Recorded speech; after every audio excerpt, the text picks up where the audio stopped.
Very nice. Good to see you all. You should be able to see me and hear me. It looks good on my end anyway. So if there's ever any problems, let me know. Otherwise, good to see you.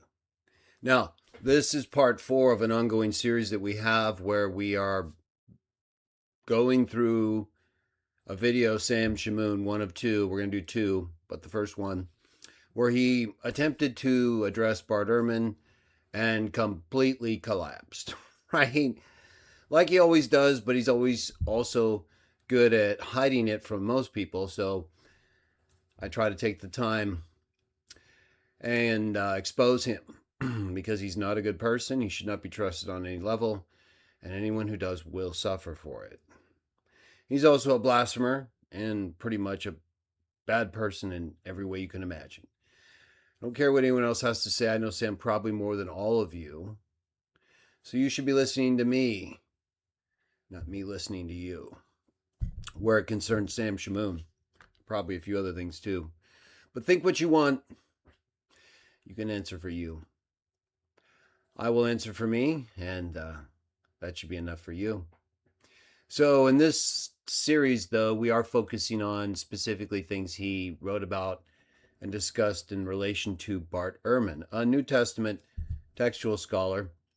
You can see part 1 for a little bit more on him, or look him up, of course. But Sam has taken various writings from his and proceeded to misunderstand and misrepresent them. And so it's very important that we correct him so people aren't deceived. You can still believe in the Trinity if you want. I have nothing personal against the Trinity, even though I just don't believe it. Okay, I don't believe it's taught in the Bible, so I think requiring people to believe it as if it's in the Bible, let alone a requirement, is not Christian. You can think what you want, and that's fine. I can think what I want. And then it's a question of the evidence and the extent to which you're willing to consider it or care. So with Sam, this is something he's been doing a long time. I've been doing a long time as well. Sam,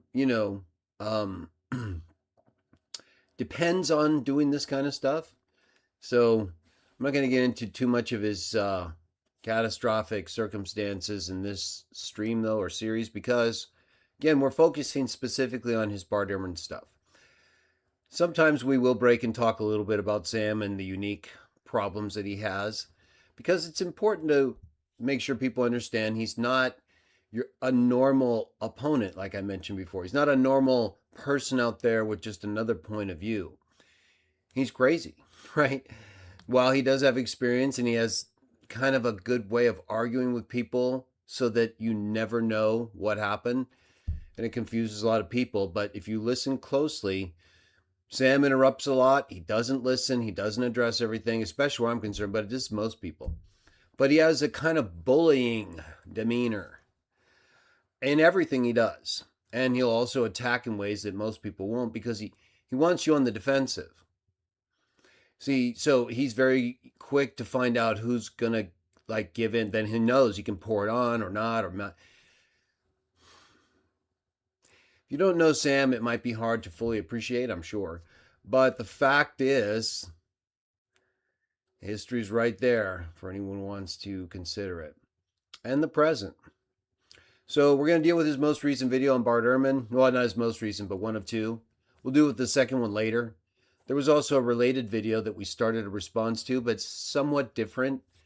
We're not going through Bart Ehrman's writings with Sam. We're just dealing with Sam and information provided to him by a member of his channel that he then used in place of what I said, right? You'll notice a very clear difference between me and Sam is that I actually let you hear what he says, and then I respond to it.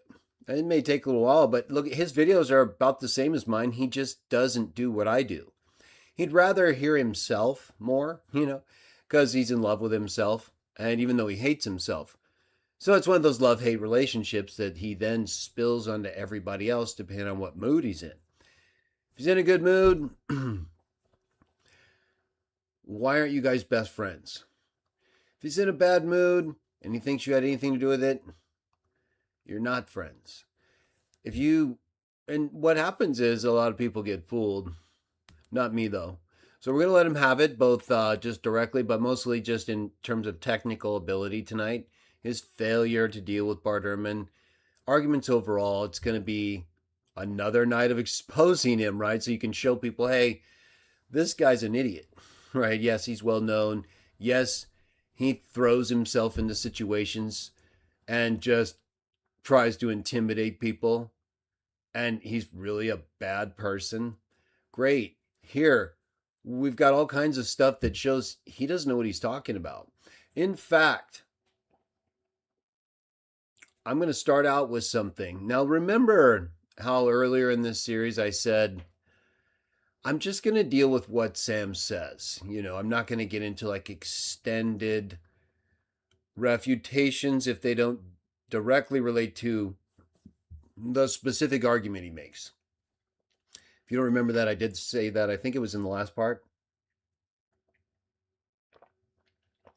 Maybe part 2. Either way, what I was trying to do about, of course, you can't deal with everything all the time in the fullest way possible, right? But we try. And, with Sam, there's so much going on. And again, I play him, so I try to manage the overall content. And you're hearing him, right? I'm not like re-summarizing anything. Usually it's what you just heard. But once I refute him sufficiently based on what he says in this series, I've just let it go. Now, there are other times when I go further with Sam, but we're dealing with him and Bart Ehrman, okay? And so I'm trying to just deal with those specific issues that he's brought up with regard to Bart Ehrman. Okay, so it's for me, I'm trying to keep that focus a little more narrow. However,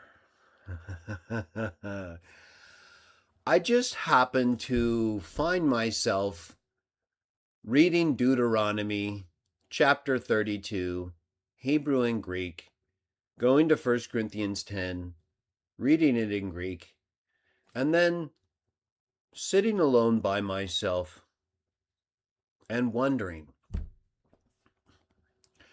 why I ever thought I should go easy on Sam or not like look, even if it takes a million parts, right? You could literally do a whole video on one segment, and I've done it.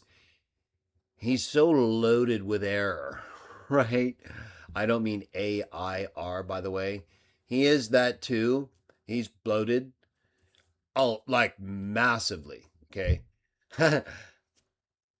But I mean error. He's full of error. ERROR. More than I've been looking at even to this point. Okay, so you know how we're going to start with it. Are you ready? Let me just say what I'm going to tell you. Hi to everybody, and we'll get right to it. I got it all lined up. Bible Hub, you're going to see. You know how we've been talking in large part in at least the last like part and a half. In the first part, we talked about a lot of issues, a lot of ego and me stuff, and the name of Yahweh stuff, and then that kind of carried over a little to part 2, and then we got into other texts, and eventually, Deuteronomy 32, in particular, last part, right? It was a big part of what we talked about, and a little bit before, 1 Corinthians 10:4, which relates to it. So I basically kind of, like I said, just been dealing with what he's been reading. He's been reading for the most part, he's been reading an account, a translation of Deuteronomy 32 and 1 Corinthians 10, but that doesn't always tell you what's happening. Oh, yes. I should have known, right? Because Sam's actually, he can be detailed and he can go the extra mile when he really wants to. And usually with me, he does because he doesn't want to look stupid. But so that being the case, I have to assume in some way he did see this. I would put it like it's 60-40. He saw this and then said, I'm just not going to go there. 40%, he's the reject that we know him to be, right? Maybe 70-30. I think he actually probably saw this. Again, he's not dumb in those ways.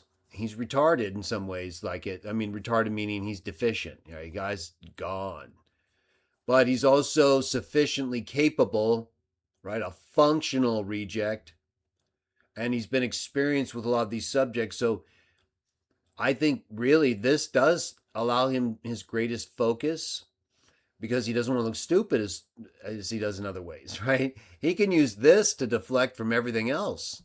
The hair, the weight, mangina, right? It's all true, by the way. I know it's funny sometimes, but whatever. Truth is funny and hurts sometimes, especially to Sam. Can't tell him the truth because if you tell him the truth, he hates you and then lies about you, right? While he's lying about himself, he hates the truth. That should tell you something right there. And also, Sam has completely blown it. Hey, Sam, I'm going to say one word because I know you're watching. I'm going to say one word. And that word is going to tell you that I know what you know and that you were trying not to bring up because you thought, well, if I just act like a pervert, Greg will think I'm a retard. He'll go with the 30% reject, functional retard, right? And I can maybe fool him here. Maybe he won't bring it up. I can't get he knows this. So he thinks tactically in that way. Of course, we blew him out, right? It's never at the expense of his, never like prevents him from getting wrecked, right? It's just one of those things that doesn't get to wreck him, if you don't bring it up. That's it. So he's able to limit his destruction, right? His wreckage at times. If you don't check it all out. But again, okay, so what did I find out? What did I take the time and realize? Oh. Oh.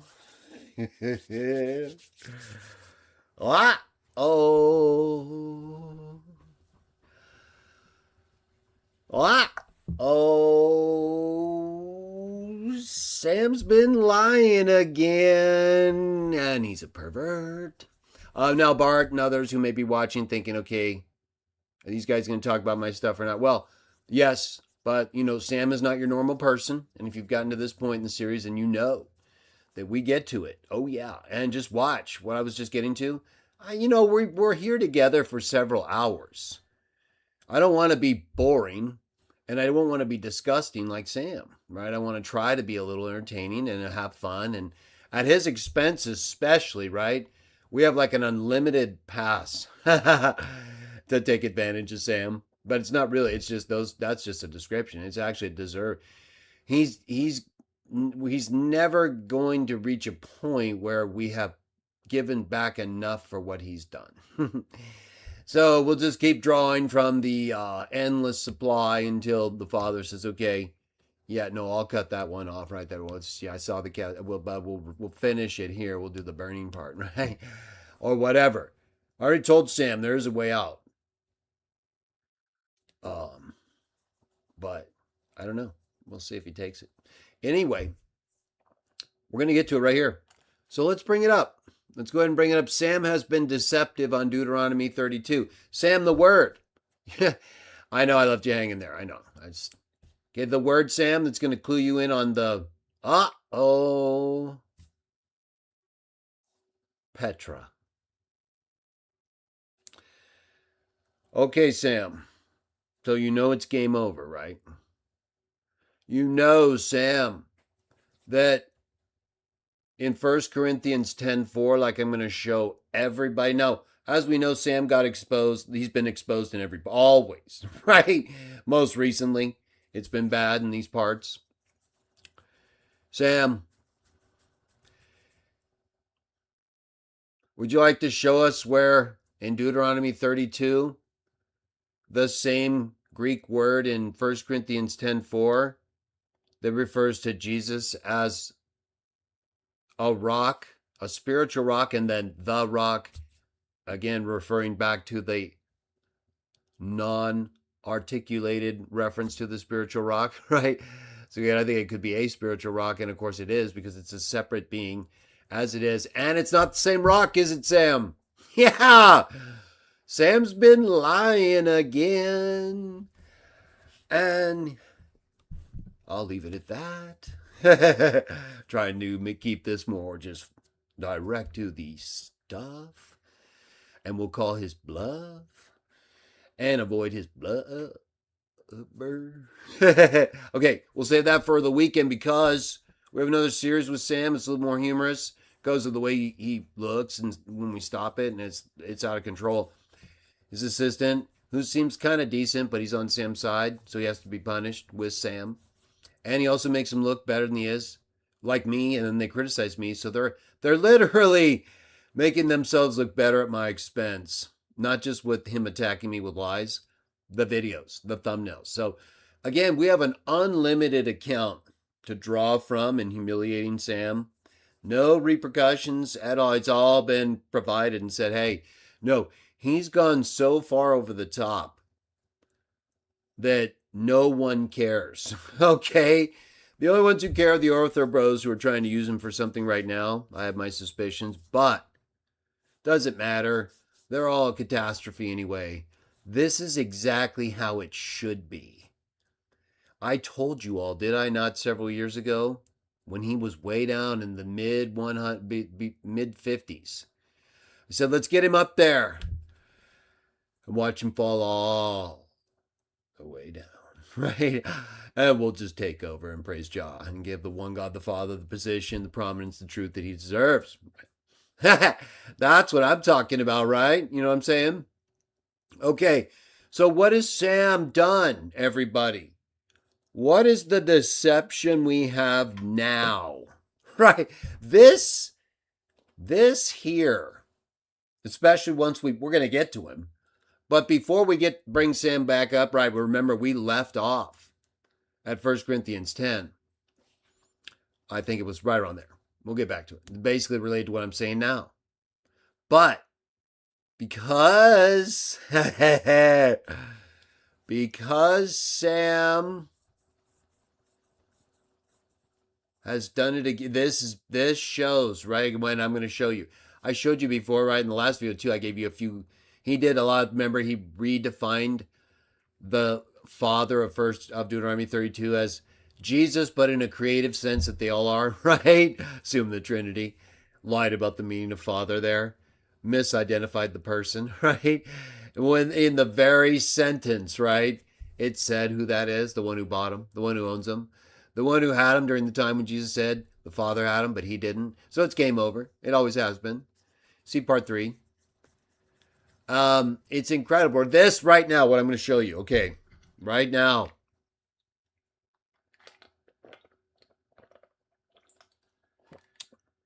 It's my daughter's graduation cup too, by the way. So it's like a Disney 2015. Okay. It's not me promoting what Sam does, right?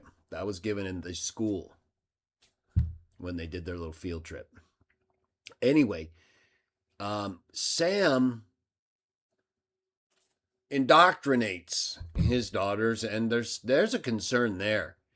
You know, maybe, if we want to look at the ortho pagans, maybe I'll give them, if the only good light I can see this whole thing is maybe they see that Sam, right? It's clear maybe it seems like, their mother's been through several guys and has, Sam just not in the picture. But once that happens, I'm serious, right? We all know this. Sam's ex-wife, she's like with at least the second marriage or something. Sam tells us all this, so I'm not like being really mean here. I mean, it may be hurtful to him, but he's a pervert and I don't care. He also attacked my mother. Unlimited account, Sam. But I don't think she really wants him anymore. I don't really know her, so she might be a better person than I realize if I knew her better. But I know she's letting Sam have the daughters. And it's like he's online showing the world what he's doing, right? Talking about last call alcohol, taking people home that you don't know after being getting blasted, literally interrupting them to sing those songs while they're watching Marvel because he can't stop being online, It's a catastrophe, we all know. But she doesn't care, it's obvious. Or, again, once she's with a guy, it's not their dad. So it's not the same. And so they may not care if they're with Sam anymore. He seems to think he's going to get him. We're going to start right now. And if that's the case, that's pretty bad. That's going to be horrific. Maybe the ortho people are like, hey, we've got like outside of all the paganism and everything, we have like a sliver of Christianity that tells us we got to try to help these girls. That's it. If it's not that, then you guys are gone, right? That's the only way. Okay. So let me say hi to everyone. Then we're going to start. We're going to show how we're going to expose Sam right out of the gate. This is big, right? The whole night.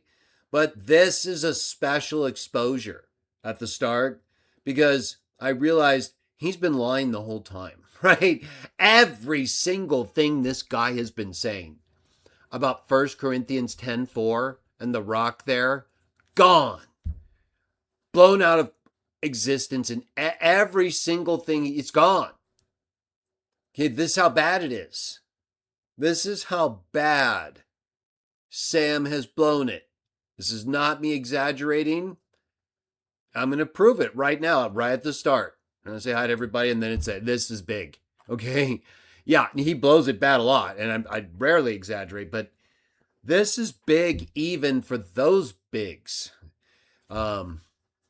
This is a big bad, Sam. You're big bad, right? Very, very, very shameful. Okay, I'm going to break this. Usually I save this for after. I bring everything out and I show people so I know when I do this is as bad as it gets, Then they know, oh, okay, that's why he did that. But you're just going to have to take my word for it. Trust me. Okay, so someone say hi. This is big. Coming right up. And you're going to see why everything he said, especially in this series, but ever, right? Everything he's ever said about 1 Corinthians 10:4 is now going to be erased from history. It'll still be there to prove how stupid he's been the whole time. But effectively, people will be like, oh, don't use that. He lied, right? Yeah, Sam lied to everybody and a lot of other people lied, but he's so stupid. He tried to use that and all this stuff. Oh, okay, here we go. Bankhead. Yes, very good, Bankhead. Nice to see you. NZ Brandon, very nice. Appreciate you guys. That's a very good tandem right there. Betsy. She's like, wait a minute. Did I just make Trinity? On the third man. So, and the thing is, when Jesus is called the rock in 1 Corinthians 10:4, right? Form of Petra. That's a feminine noun. Think of how many times, right? These perverts have attacked us for calling Jesus wisdom in ways they either accept or don't accept and don't know it, but because it's feminine, right? These guys are insane in all ways and hypocritical. That's why they have Sam.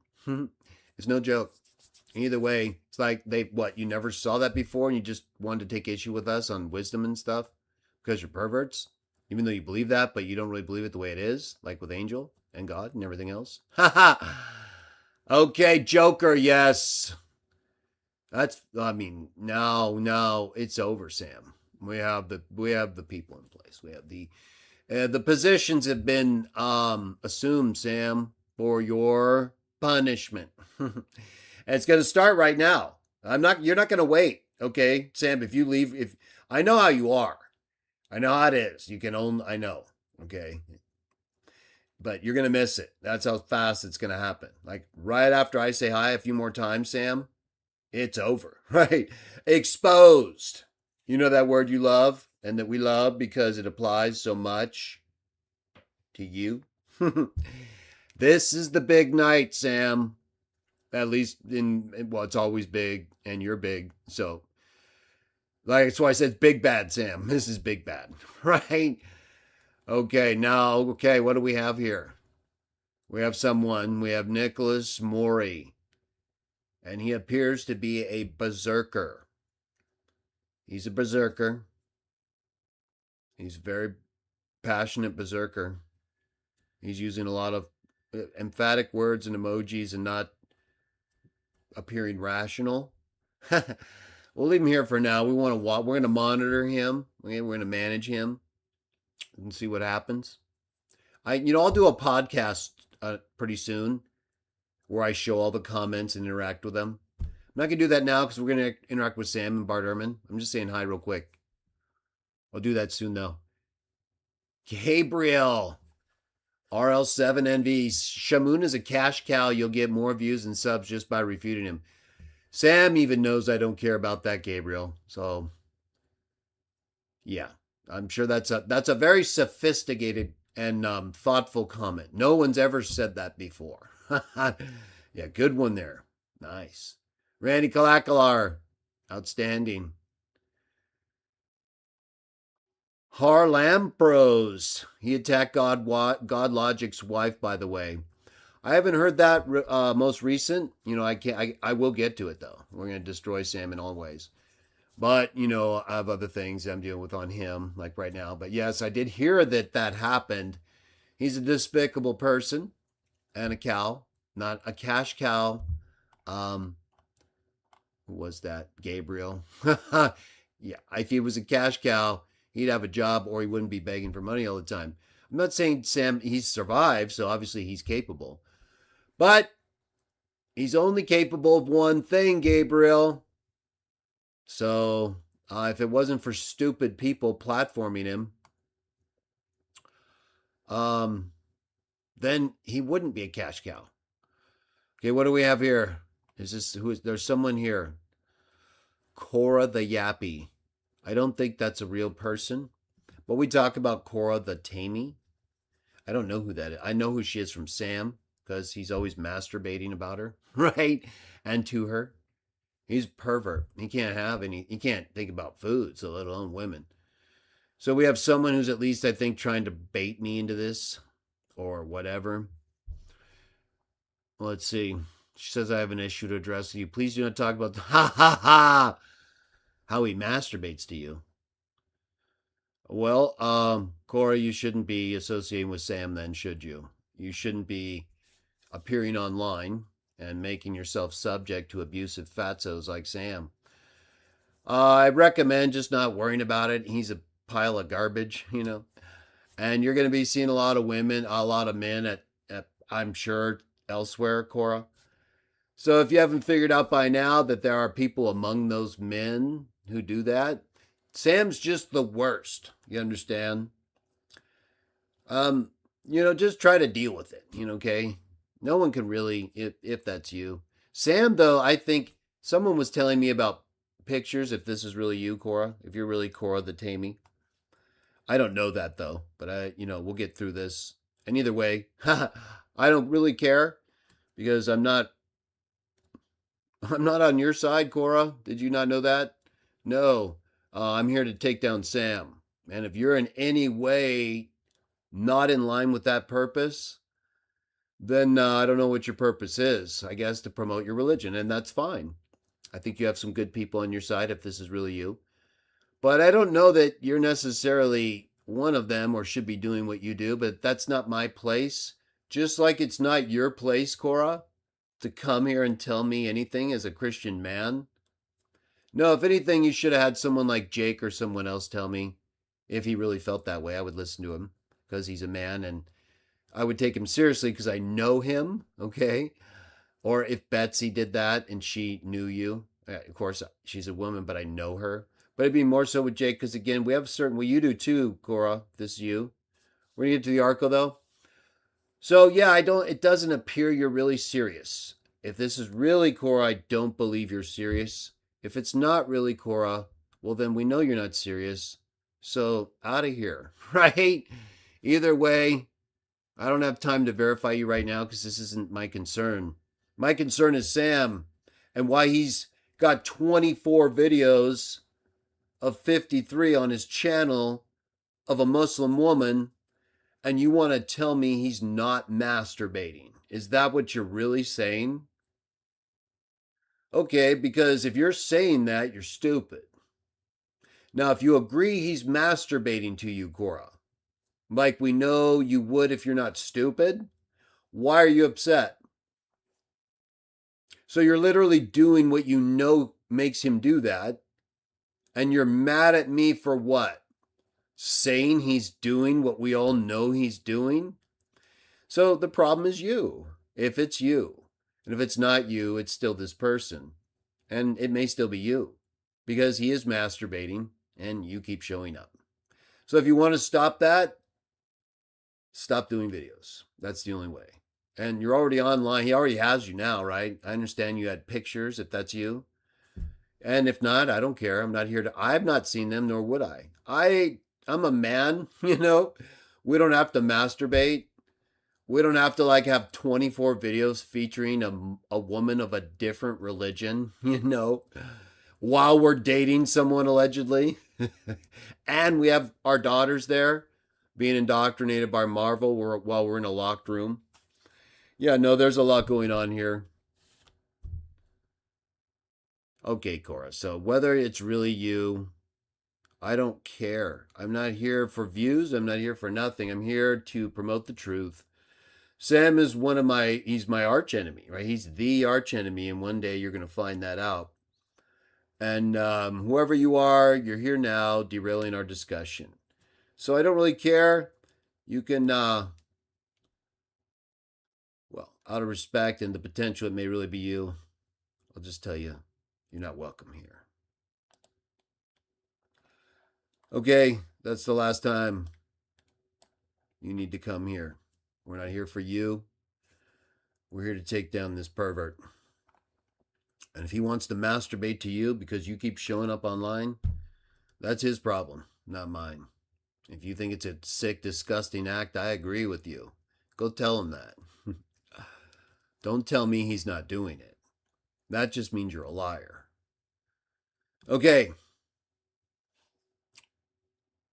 Someone verify if that was really her, just so I know, because I don't want to have to deal with it. But this way, if I refer to it, then I'll be able to like not do so in a doubting way. Because obviously she's very popular with Sam and the Muslims, and she came here, right? So the Muslims allowed that to happen or didn't know, and I don't really care. I would, of course, like I said, be respectful, but this was not an initial engagement that was respectful. She's taken issue with me without really fully knowing me and understanding me and Sam, and she is literally doing what leads to what I say he's doing. So what is she really saying? I can't speak about what's really happening. You know what I feel like telling you, Cora? But out of respect for your Muslim brothers, if that's really you, I'm going to hold myself this time. Don't push it, okay? Go do your thing, promote your religion, take care of your Muslim brothers. Stop interfering with Christian men. You'll be happier, I promise you. That doesn't include Sam, though, by the way. Okay.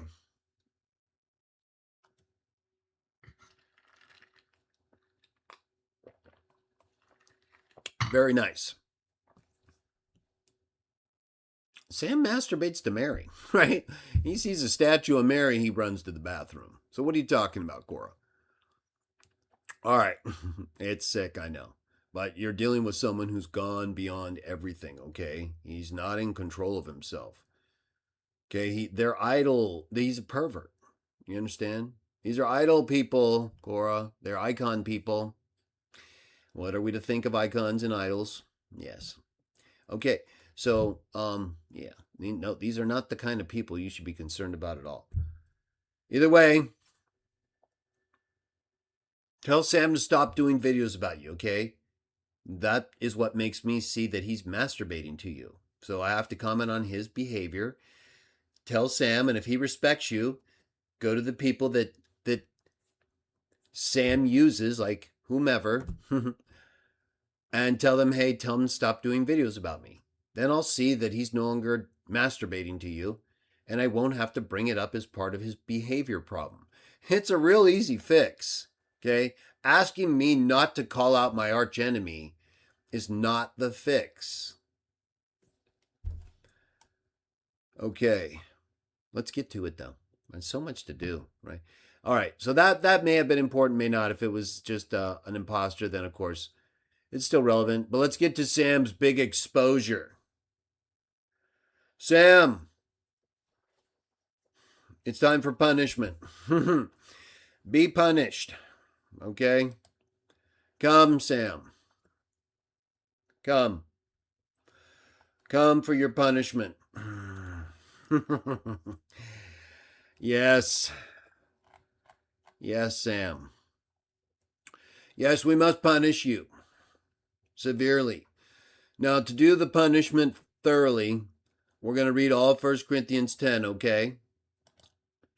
And then we're going to read all of Deuteronomy 32. I'm going to expose him where he is gone in so many ways new and old.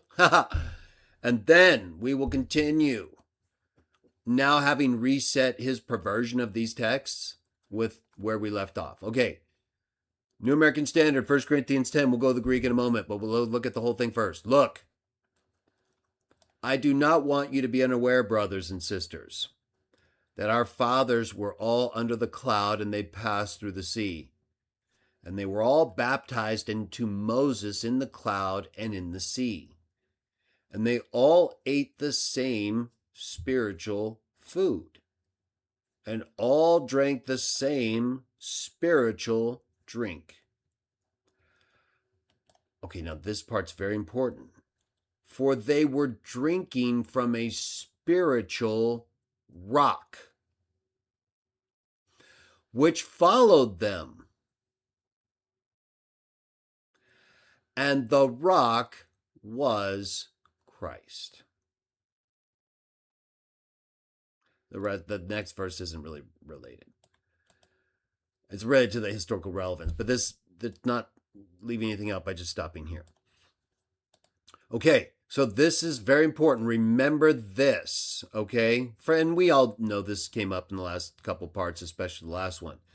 But in order to expose Sam, to show where he's like a big bad liar, big bad Sam, right?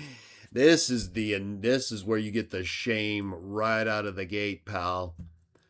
Okay, let's go ahead and continue reading. Let's read the whole thing. No question of context, all that stuff.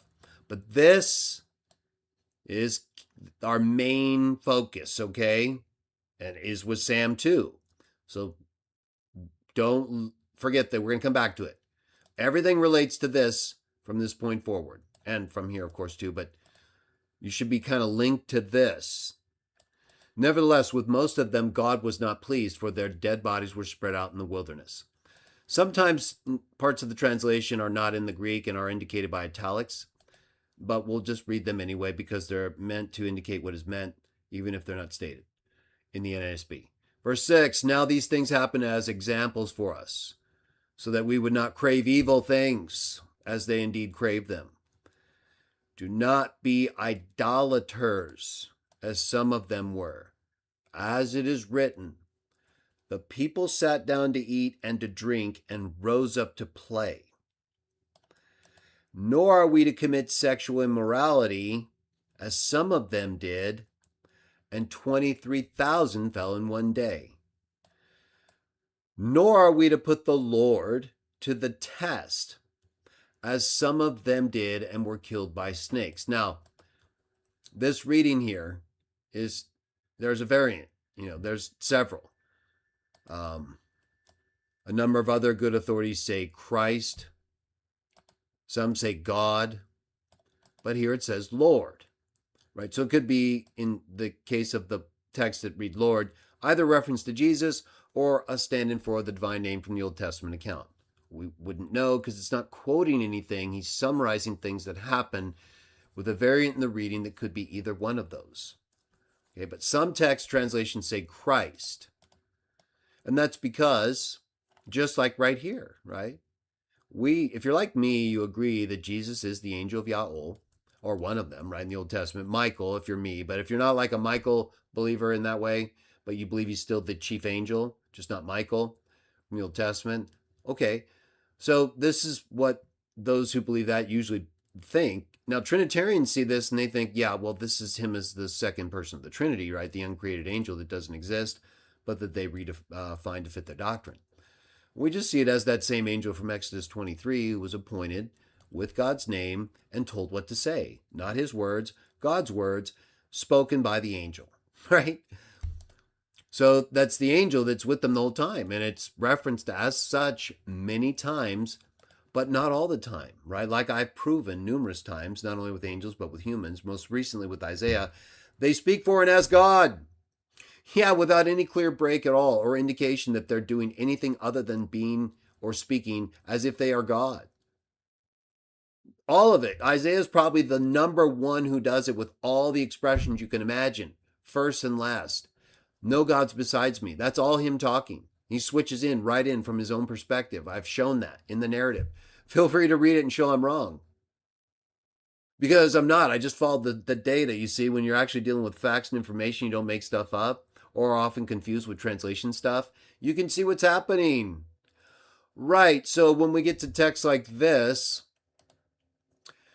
we believe we can see, like we see in the Old Testament accounts, that angel who was with them in the cloud, right? The angel that came in the pillar of cloud and fire that spoke as if he was God at times, what that was also referred to as that angel who was said to be the one speaking God's words with his name the whole time, and whom Jude identifies as Michael disputing with Satan over Moses' body during that time, and also who identified himself as the prince of the army of Yahweh to Joshua, Joshua 5. It's all contextually there. Okay, everybody? We'll get to Deuteronomy 32 in a moment and talk about that more. But right here, okay, immorality, okay, Lord, don't put them to the test. I have a whole video on this, several. So just look up the account from Numbers and you'll get an extended discussion. That's not our focus, though.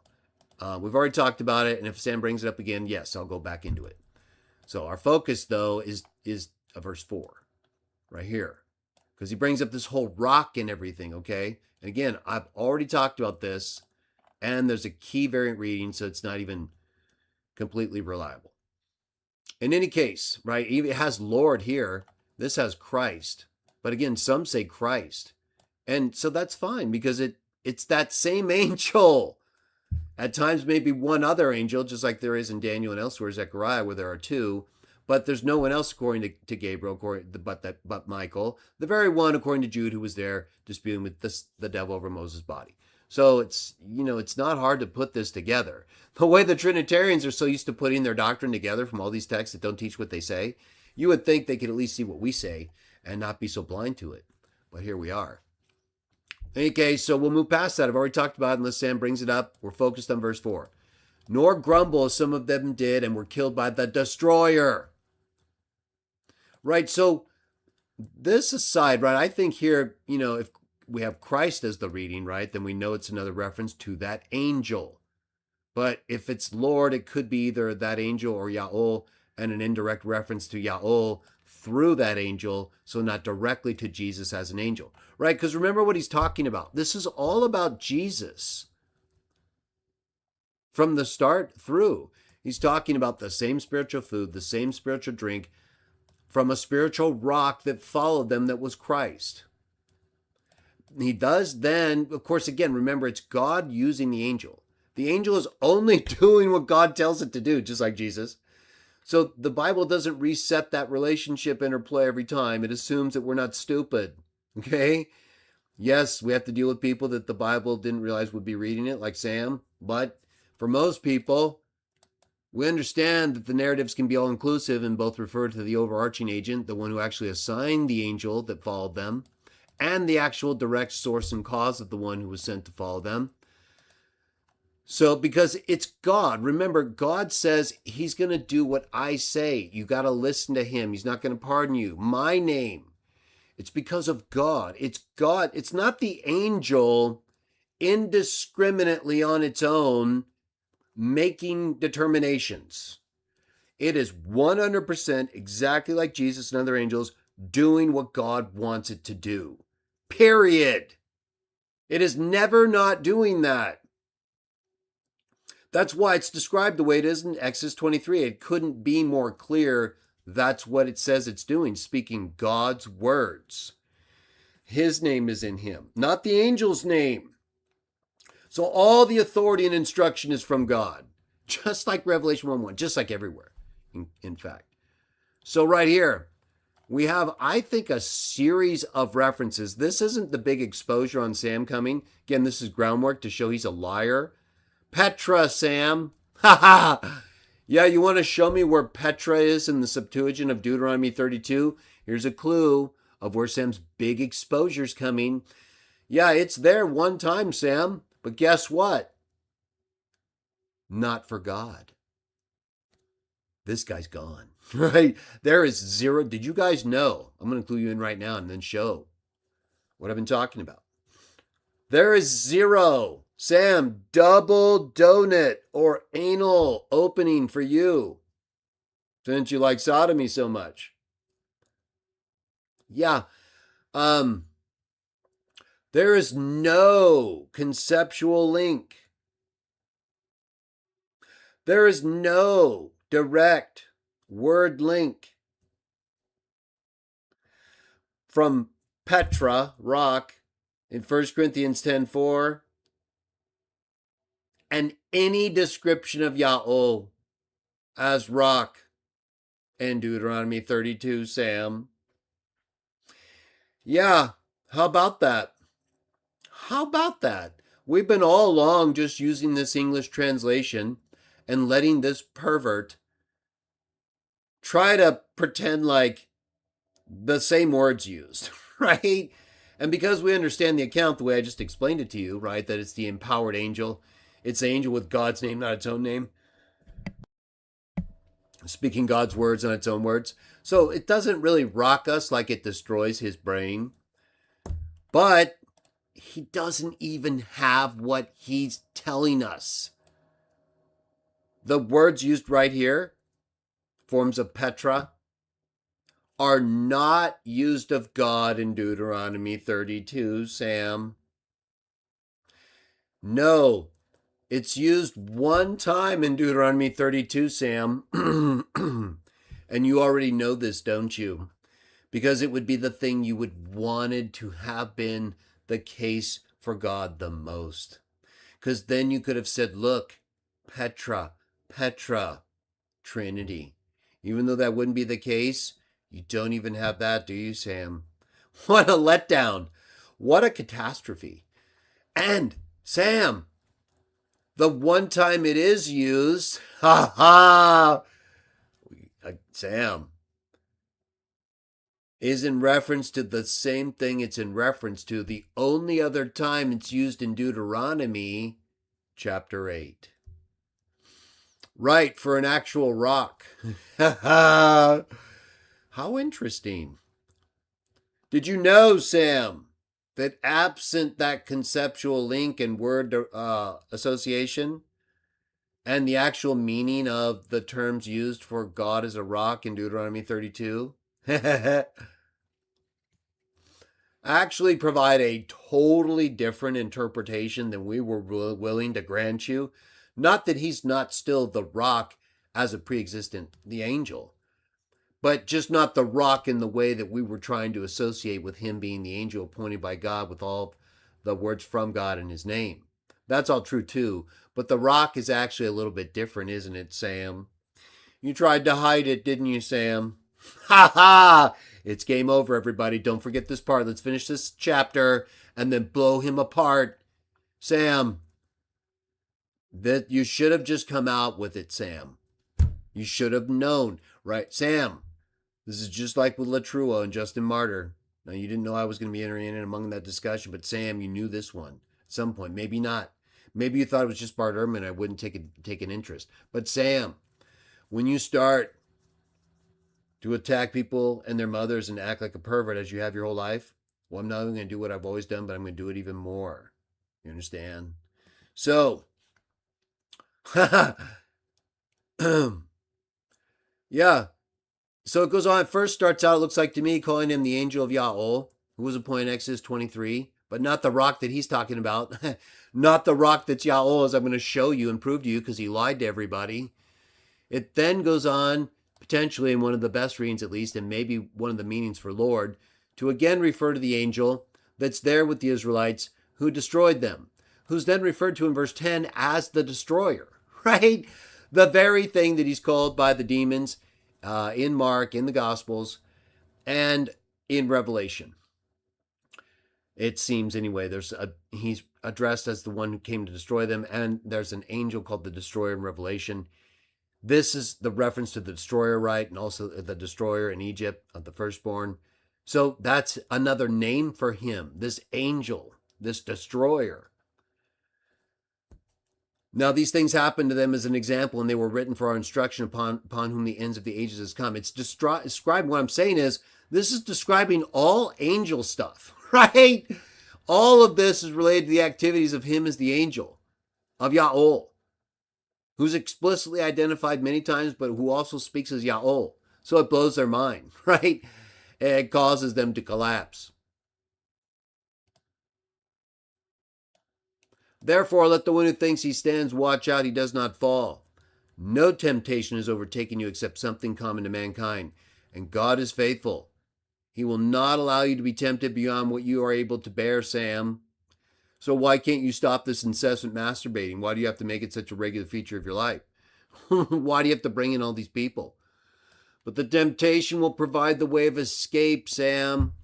Okay, when you start to feel that way after you eat or after you see Korah, you're supposed to like read the Bible, okay? Or like put on a straitjacket or throw yourself out the window, right? So you're able to endure it. Verse 14, therefore, my beloved, flee from idolatry. Speak as to wise people. You then judge what I say.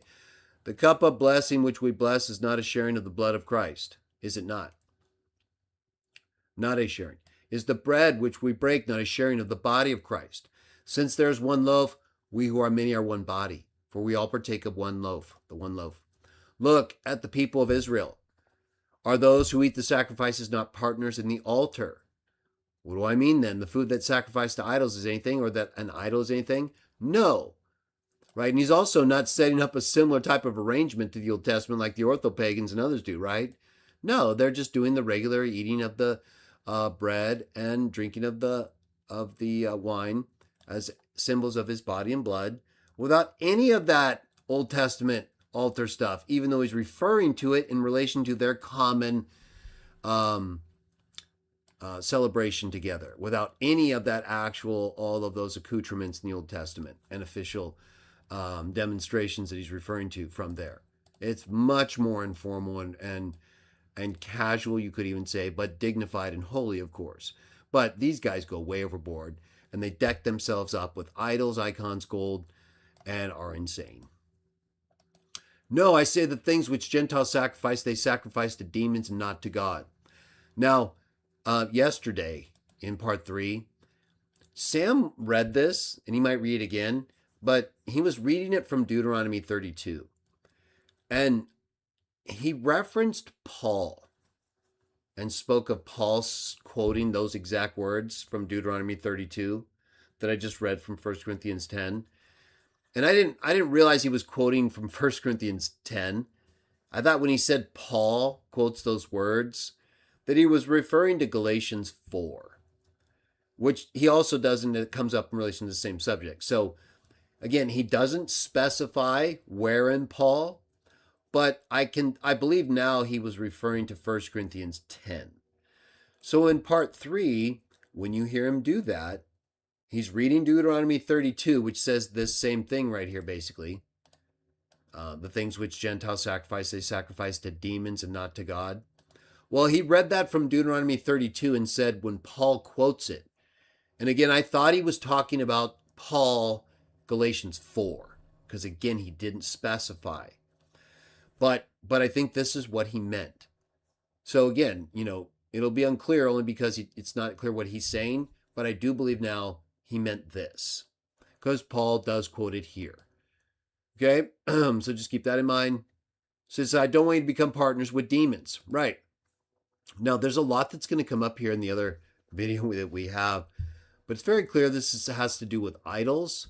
In fact, I'm going to show that in a moment with the text. Let me just bring that up. And let's see.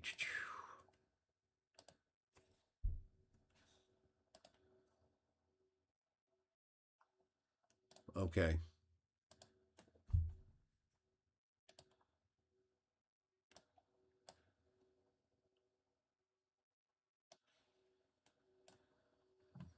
Right. Oh, I know this is good.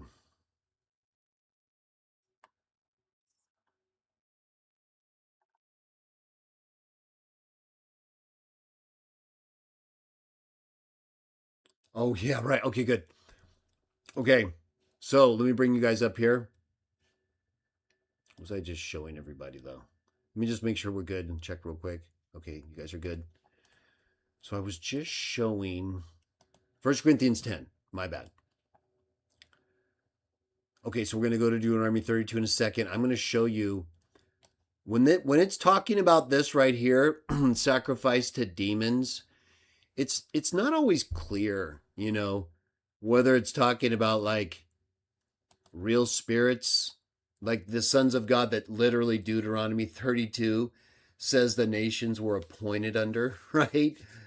It's a variant reading, but it's the best reading and it makes the most sense contextually. And it's still the case that there are princes over these different nations, like we see in Daniel and elsewhere. So, fact is, Satan is also the prince of the world in some way. So, there's a sense in which there are real spirits, real demons behind these nations, even behind the idols of the nations. But the idols also have a direct soul reference in the Bible as things that can't hear, can't see, that are made of specific materials. So it's very clearly not talking about those demon spirits because they can hear, they can see, and they're not made of those specific materials. But right here, though, it's it's not very clear. But just real briefly, if we go to Deuteronomy 32, which I have right here, excuse me, if you look at a verse,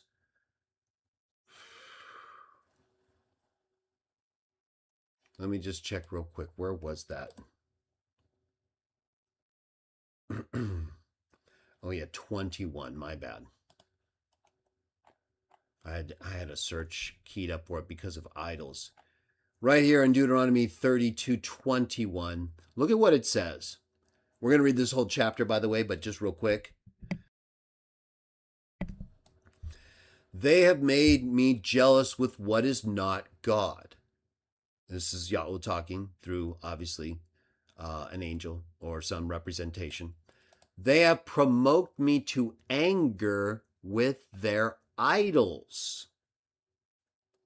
Look at how similar that is, right? This is so Sam, we were just reading from 1 Corinthians 10, but in the video we reviewed yesterday and destroyed, and that we're still going through, he was quoting from right here.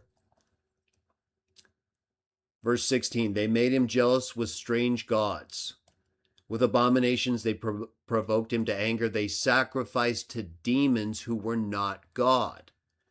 And he didn't really properly contextualize it, but he was trying to make this connection with rock, which is also false, right? And show that he's talking about a very specific God, right? It has to be Trinity, can't be any other God, Greg, type stuff. But see, so right here, he's trying to make this seem like these are real gods, like demons, right? Like living spirits who were not God. Now, this says God, though. We looked this up yesterday. So it's just saying they're not Yahweh, right? They're not the God who is the one God. They're strange gods. They're actually he didn't explain this correctly either. They're new gods lately, right? He acted like these were like the demons who were appointed up here. Right? If you go to verse 8, like I was telling you, it says, when the Most High gave the nations as their inheritance, he separated the sons of man, set the boundaries of the peoples according to the number of the sons of Israel. That's the Masoretic text reading, but 1,000 years plus earlier in the Dead Sea Scrolls, it says sons of God. And Septuagint says angels. Angels of God, I believe. Let's just take a quick look. I have sweets right here. Deuteronomy 32:8. Yes, angels of God. Okay. So both the Septuagint and the Dead Sea Scrolls agree against the Masoretic text reading. That's why even NWT and other translations, like right here in ASB, it says, they say sons of Israel, but the Septuagint and the Dead Sea Scroll reading is sons of God or angels of God. So he's clearly not talking about them, Sam. He doesn't say demons, and he's not referring them, even if they are representationally that way in terms of their function once they are appointed, like after right here. They're still real existing beings according to right here. So nothing that you proved would change that. You would just be limiting the reference, which I believe is in fact the case, right? This refers specifically in the Hebrew and Greek to a foreign god, like another god of another nation, like these angels, sons of God that are appointed over mankind, the national groups, like we see specifically explained in Daniel and elsewhere. So when we get to right here, right, 31 or 21, I'm sorry. He says, they made me jealous to what is not God. They provoked me to anger with their idols. So there, clearly we have a direct reference to idols, using the same language that is used just a few verses earlier, provoking him to anger, when they sacrifice to demons who are not God. It doesn't say they don't really exist. It doesn't say they're not gods, and that they're not these sons of God that it just introduced literally as those this would have to be, because they're talking about the nations, the strange gods. And verse 21 specifically,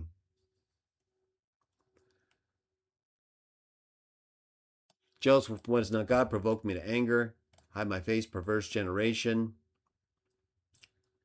Okay, well, here it's talking about Israel. But again, it's not saying, okay, and they did start sacrificing the gods of the nations, right? Literally, who was introduced right here, right? And then it says Yahweh's portion is his people, which he also blew. This is another indication right here, Sam. Well, we read this. He flew by it, right? Like he was running to get a strawberry shortcake. No, and this is not identifying Yahweh as a son of God. It says right here, he, the Most High, gave the nations their inheritance. Israel is not the nations here. That's the people he kept. Right? He didn't have to give them to anyone. He just kept them. That's his portion. So no one gave the Israelites to Yahweh.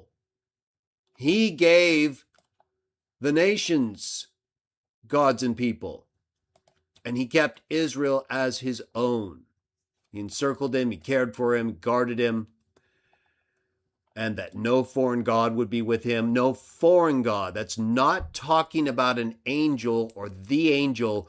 God himself appointed with God's name, not a foreign God's name, to lead these very people and tell him exactly what to say. There is absolutely no comparison, even though you guys make it all the time wrongly, like Sam just recently did. This is in no way talking about that kind of angelic God. The angel that has been, this is clearly talking, that angel is the most dedicated. He's literally there with God's name, speaking God's words, right? How could they be told not to listen to him? They're literally told that they don't listen to him, they die. Yeah, that's an appointed angel. That's not God. It's with God's name. That's not that angel's name. It's speaking God's words. Those are not the angel's words. Same as Jesus in the New Testament. What I speak is not mine. These are not my words. Hello? Right. Whose words are they? They're God's, the one who gave you birth. So it's important to understand Sam doesn't always contextualize things properly, and he really never does, right?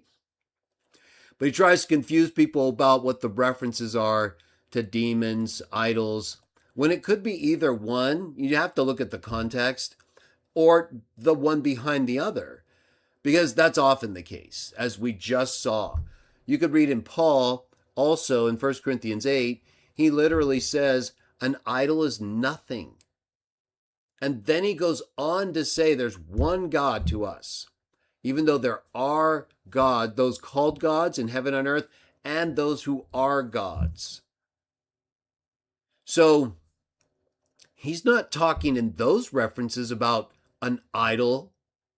That's not what he means by those called gods in heaven or on earth and who are gods. Because that's not nothing. An idol is nothing, just like it's differentiated all the time, not only in Deuteronomy 32 right here, but in Isaiah all over the place, right? It's this catastrophe that we have to deal with these guys like this. And then we have to continue to expose, right? Be exposed, Sam. Come. Come for your exposure. Okay, let's finish with 1 Corinthians 10, Deuteronomy 32. Totally exposed, Sam. It's not done yet, Sam. Petra. Sam! There's no conceptual parallel, Sam. Why do you keep lying to people, pretending like anyone in Deuteronomy 32 is called Petra? You want to explain that, Sam? Right? You know what is called Petra in Deuteronomy 32? A rock. Yet one that's actually with them and that plays a part, and that Paul actually also speaks of right here. Right? But he refers to the spiritual aspect of that rock. He's not talking about the rock that's Yahweh from Deuteronomy 32. Say, I'm going to prove right now, no Trinity. Okay, so you can all see right here. We just showed his use and quotation of this, while not erroneous in terms of referring to Paul as saying it, is erroneous in terms of how he understands it, either for demons or for idols, quite honestly, right? Because he can't differentiate either one and blows it all the time. He goes on to say the cup of the Lord and the cup of demons. You can't partake of the table of the Lord, table of demons. Orthos, what are you not seeing here? Set your icons and you're praying to saints and Mary's side. What are you not seeing with Sam right here? And any shred of potential Christianity you may have.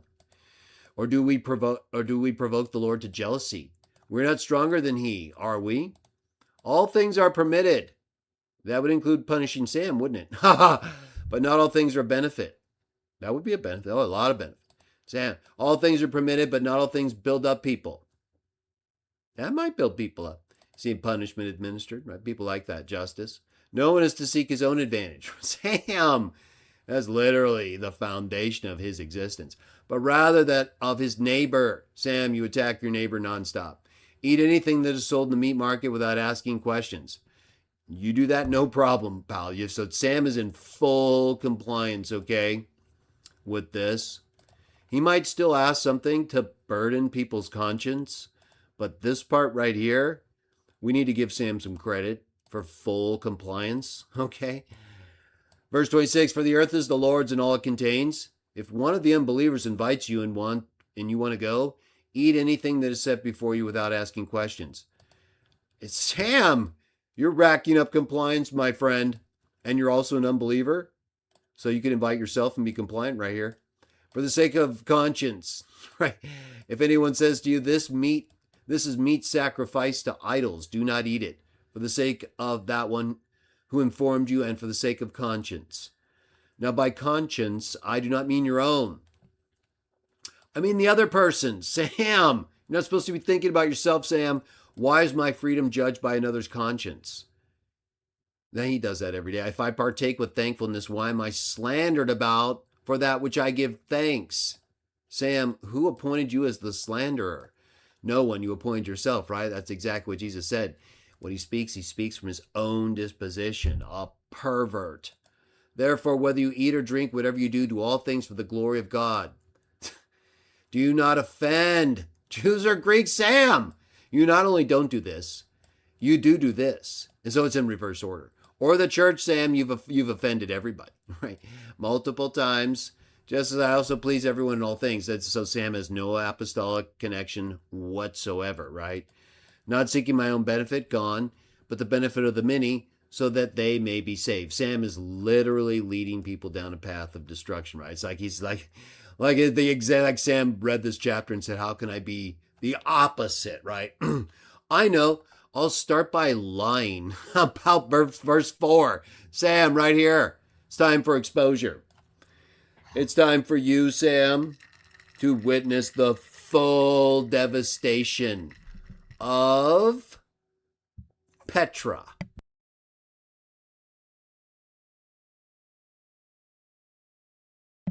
Now, Sam has a sensitivity to Petra because, of course, the Catholics that he lies to and deceives, and Sam has, whenever Sam gets passionate about it, this is a little bit of association because it's always a humiliation for Sam.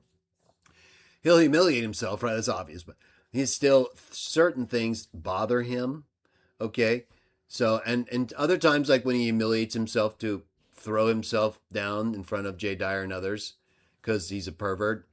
The only reason he's doing that is because he knows that'll get him inside and then he can blow it up and be happy again. Ha ha. Okay, let's go to Deuteronomy 32 now, Sam. Now we're going to compare everybody. Remember what I told you? Remember right here? Look, Paul says, I don't want you to be unaware, Father. Their fathers were all under a cloud, Sam.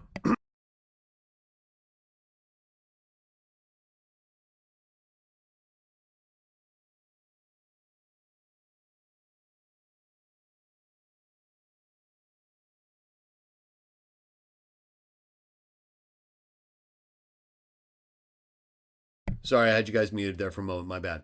So right here, just real quickly, you can see he says they were all baptized in the Moses and the sea, ate the same spiritual food, all drank the same spiritual drink.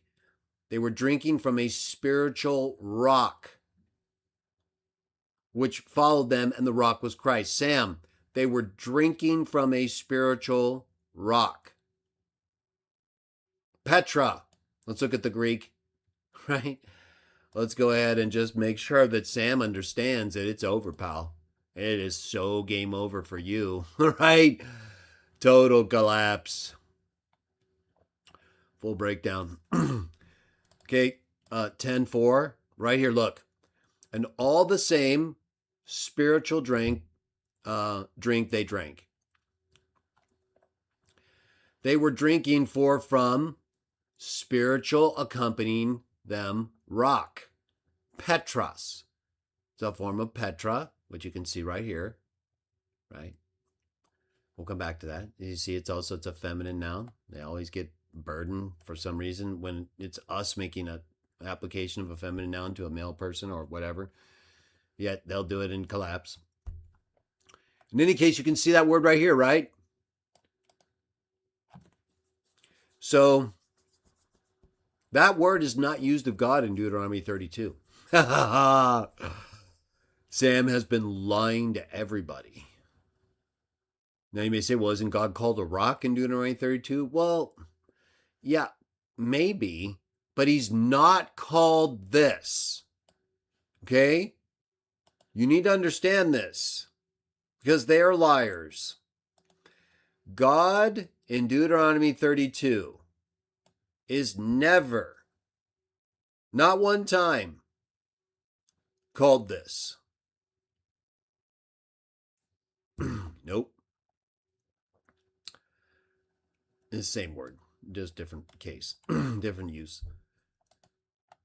So, Sam, you're a pervert, right? Total breakdown, my friend. You want to explain why you keep telling us God is called rock in Deuteronomy 32, like rock in 1 Corinthians 10:4? You want to show me where that's the case, Sam? Yeah. No, because without an English translation, using the word rock as if it's the same and means the same thing when it doesn't, no one would know you're a liar like I do. So I hope everyone has burned this into your brain for now, because these words are not used of God in Deuteronomy 32 in the Greek text, which is conceptually what Paul would be thinking about, unless you're going to try to argue that he's translating directly from the Hebrew, because the Greek doesn't use this. Doesn't use these words. Nope. So you would have to be saying Paul is not using the Septuagint here, but that he's instead translating directly from the Hebrew text. And I don't think that's the case, because Petra is used one time in Deuteronomy 32. It's also used in Deuteronomy 8. Deuteronomy 8 and Deuteronomy 32 for the same thing. A real rock. But in 1 Corinthians 10, Paul makes a spiritual application. right? So let's take a look. Remember how yesterday in our destruction of Sam and this whole issue with Bart Ehrman and how Sam's abusing Deuteronomy 32 and 1 Corinthians 10? Remember how I showed very clearly without any of this, I still could show you clearly that's God the Father, right? We all saw that. No one could deny it. Excuse me. I showed that also at the start of this video, and it's clear because that God already owns those people. And he's also called the Father. Sam just tried to lie in terms of what Father could mean without seeing what it explicitly states it means, right? Thereby limiting it to the one he doesn't want it to mean, when in fact that's the only one it can mean, thereby breaking the connection with the one he wants it to mean and what he wants it to mean about this one right here, which isn't described using the same word as that one back there that we already broke the connection with. Now we're just burning it so it can never be made again unless you want to look like Sam, a functional reject who's barely conscious, right? Look, Sam, let's go ahead and look at Deuteronomy 32 now in a more complete manner, okay? So I wanted to just kind of go over those prefatory things to initiate you in his horrific error and failure. You've been exposed, Sam. This has been I knew it would be destruction, right? But I didn't realize just how, you never know with Sam, how bad it's always interesting, of course, but horrible. But here we can see he has clearly lied to everybody to try to make it appear that rock means the same thing. And therefore, which wouldn't be true anyway, like we proved yesterday, means it's Trinity, right? Or even if you want to not go that deep, then it means he's God. And then he could add Trinity to that, right? It doesn't mean any of that. Now, rock can mean God. I'm going to show that, and it's very interesting. But not rock here. Not this. That's why this is used of the rock that followed them. And other terms and descriptions are used of a different type of rock. A rock that is actually more like the word God. Okay, so we can see Petra used here twice. Deuteronomy 32. Let me do a quick perv check on the chat, because we know it can happen, right? Just real quickly. So you guys aren't being assaulted necessarily, which can happen. We know Sam is going berserk. Yeah, so we can see someone's going crazy.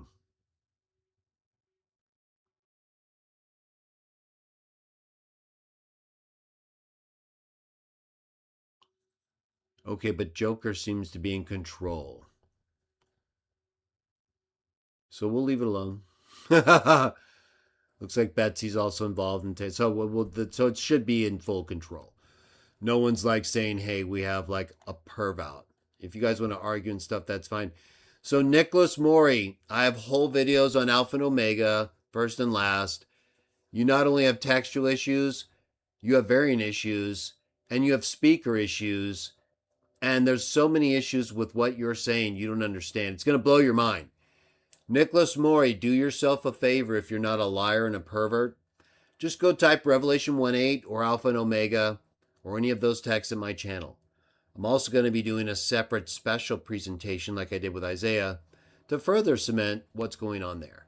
But if you just watch my most recent video on Alpha and Omega, first and last, beginning and end, it's real clear there, my friend, who's speaking, when they're speaking, and the differences with Jesus saying first and last. Hey, Nicholas Mori, did you know that when Jesus says he's the first and last in Revelation 1:17, 18, and Revelation 2:8, it's not the same. No, it's not the same as any description of Yahweh, God, in Isaiah. No. I know you've been lied to. You know the same way Sam has been lying to you about rock, right? You've been lied to about first and last. Now, I don't want you to lose your faith, okay? It's going to blow your mind. You guys are pretty confident in your whole Alpha and Omega first and last. I know. I understand. Watch my video, Nicholas Mori. Now, don't lose your faith after you do that, okay? Just get away from Sam. We're here for you. Okay, no Trinity though. You can still have Jesus speaking and another angel too. It's going to blow your mind. As Alpha and Omega, he's also first and last in a different way than the Father is. As I just said, it's not the same in Isaiah and or in Revelation 22, right? Totally different. Even in the Greek text, did you know that? Our best text, Nicholas Mori, Codex Alexandrinus of Revelation, it's not the same. When Jesus says he's the first and last in Revelation 1 and 2, it's not the same. No, it calls him the firstborn in both of those, but not God in Revelation 22, or the one who's speaking for God, which is an angel, as I've proven. Nicholas Murray, look what you've done. You've derailed us, but in a good way. So, whatever. Okay, back to the subject. Deuteronomy 32, let's read it. Then we'll get back to Sam, but we are exposing him. Let's read this whole chapter. Sam! We're going to look at every rock reference now, Sam. We're going to look at every rock reference, Sam, in Deuteronomy 32, Hebrew and Greek, which you refuse to do, and I know why, Sam. I know why you did it. Because Petra, Sam, that word is now forever burned in your brain as a warning, as a monument, right? A monument to Sam's failure and the day he was exposed beyond imagination, right? We all knew this is it, right? This is the one people are going to say, you were exposed, right? This was an exposure. Equivalent to when he lunged out of the bathroom with that other Christian man present who told the whole story and he didn't deny it. Game over. Deuteronomy 32 verse 1. Sam, listen, you heavens. I will speak. Let the earth hear the words of my mouth. May my teaching drip as the rain, my speech trickle as the dew, and may it burn your brain in two, Sam, as droplets of the fresh grass, and as the showers of the vegetation. For I proclaim the name of the Lord. I do, Sam, not you. That should tell you enough right there, or at least something. Ascribe greatness to our God, Sam, not to you. The rock. His work is perfect. All his ways are just. A God of faithfulness and without injustice. Righteous and just is he. Let's go take a look at the Hebrew and Greek of this first rock reference. Sam, are we going to find Petra, Sam? We're not, are we, Sam? But you made it seem like they were the same, Sam. They're not the same, Sam. No. Sam, here's the Greek. Deuteronomy 32:4. God, true, the works of him. All the ways of him just. Faithful God, with no injustice. Righteous. And everything the Lord.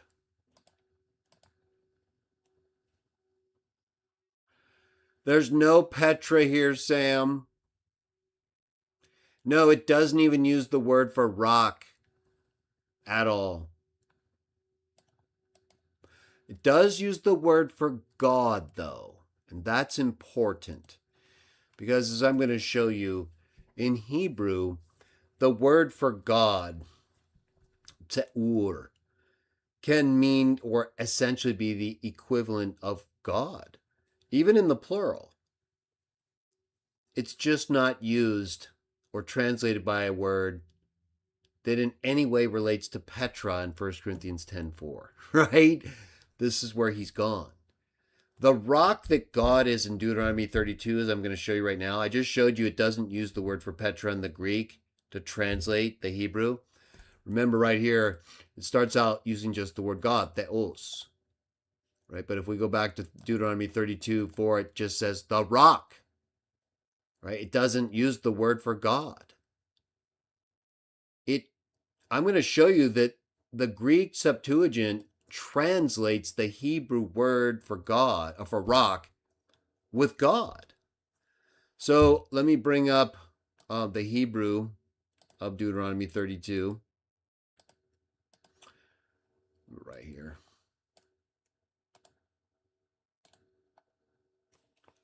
Oh, that's 32. So Deuteronomy 32, we were looking at 4. Look, the rock, Hatzur, Tsur, edge, God, rock, sharp, stone, strength.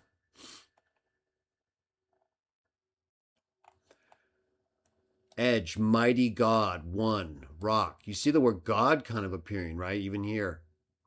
Tsur, a rock, a boulder, also an edge. God.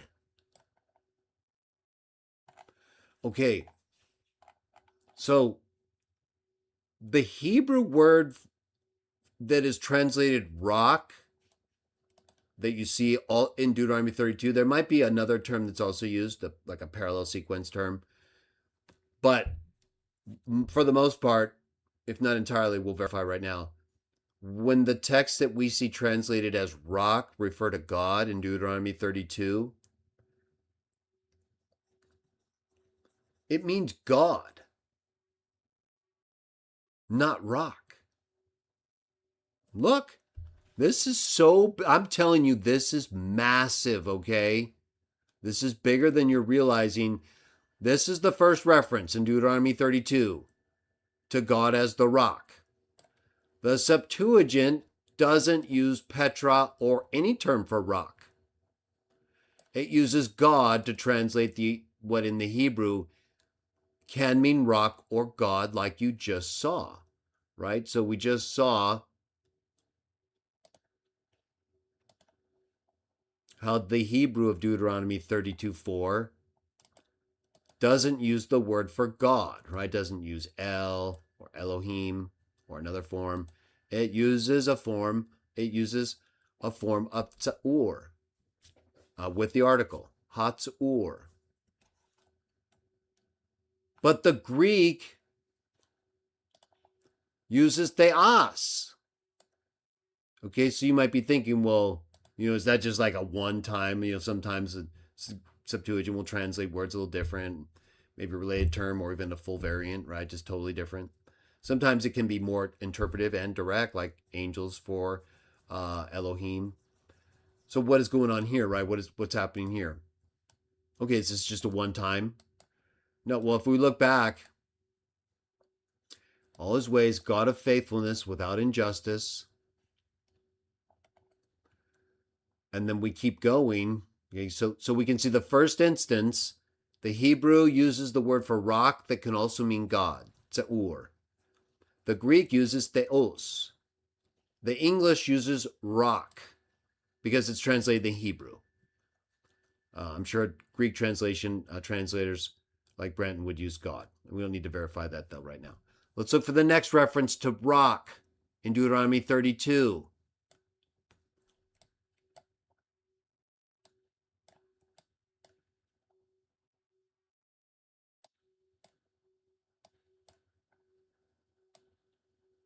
You see, so there's no rock yet. It's coming up though.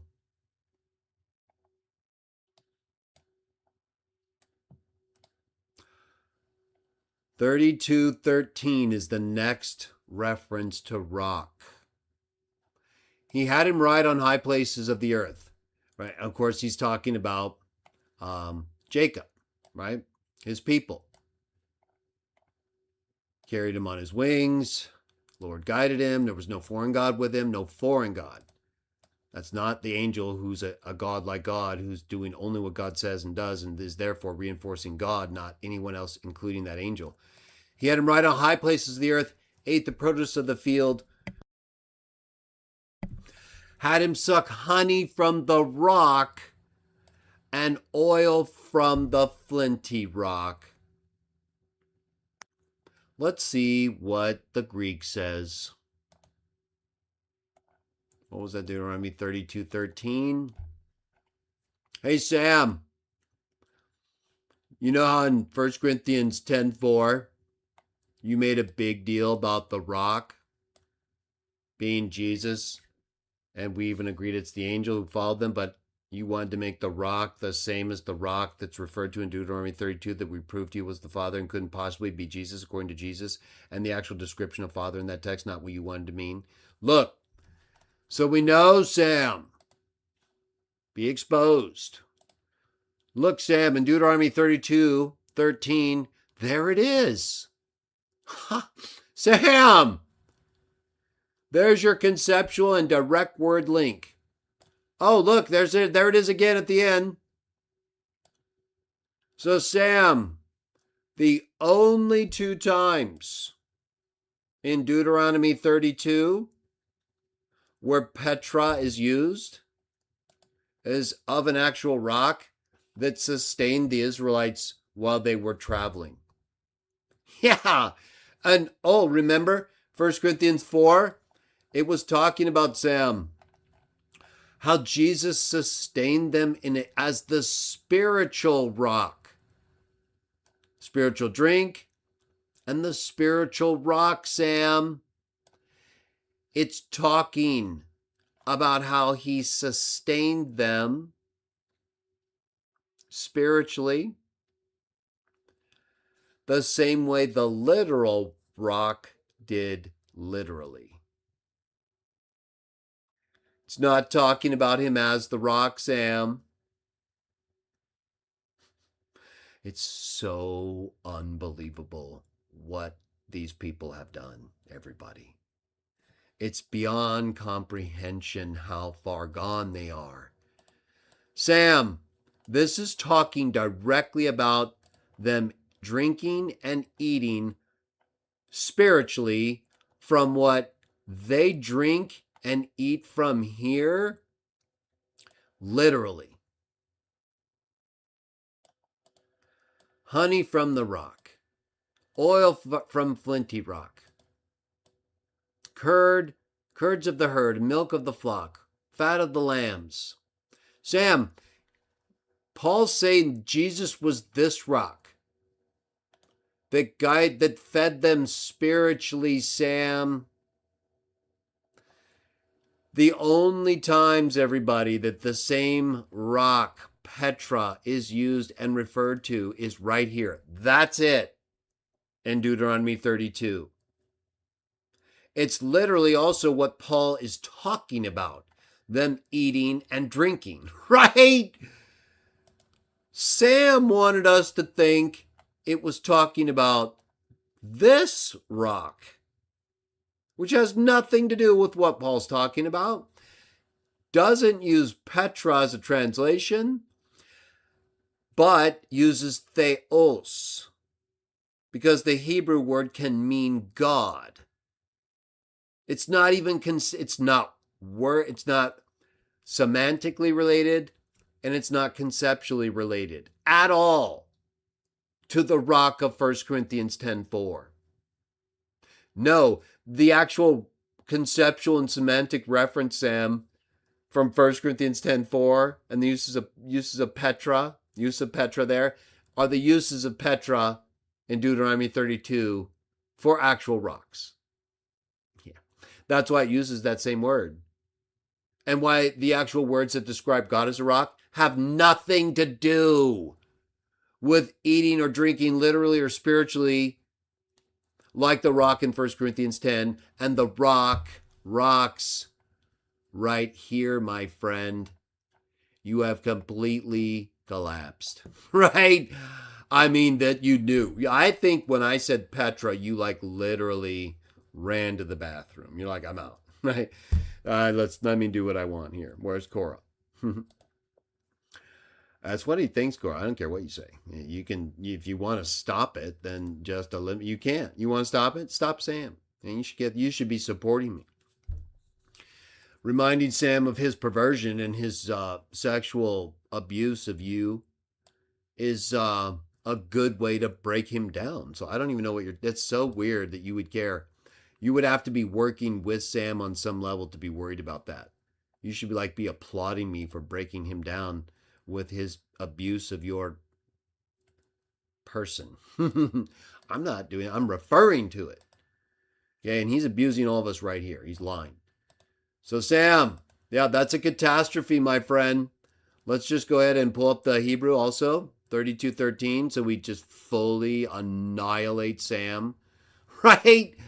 Sam, this is a catastrophe, man. I mean, I knew I would expose you. It was just not even a question in my mind, ever. I just don't always know, like how bad it's going to be, right? Just what kind of catastrophe are we in for? So look, Sam, here's the text, Sam, that's not only conceptually related to what Paul's actually talking about in 1 Corinthians 10, the spiritual eating and drinking. Yeah, it actually uses the words that are the only time you have that semantic link with what Paul uses. So Sam, as you can see right here,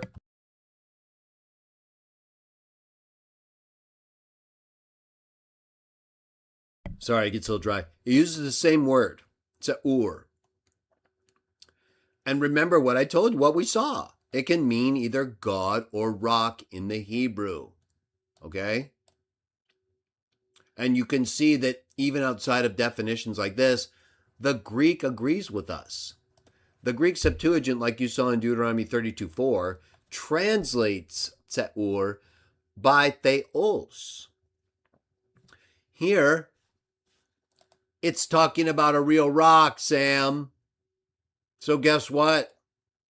Even though it's the same Hebrew word that can mean two different things because of the concept related to a rock, the solid, the firmness, right? The strength. Sam, remember Sam in the Greek, it uses petros, Sam, when it's talking about actual rock. It uses theos when it's talking about like God as a rock. Let's see what the next reference is. So right there, we have Deuteronomy 32:4 explicitly in the Septuagint translating one of the meanings of tsa'ur with theos. Then in Deuteronomy 32:13, we have the Septuagint translating the meaning of tsa'ur with petra. Twice.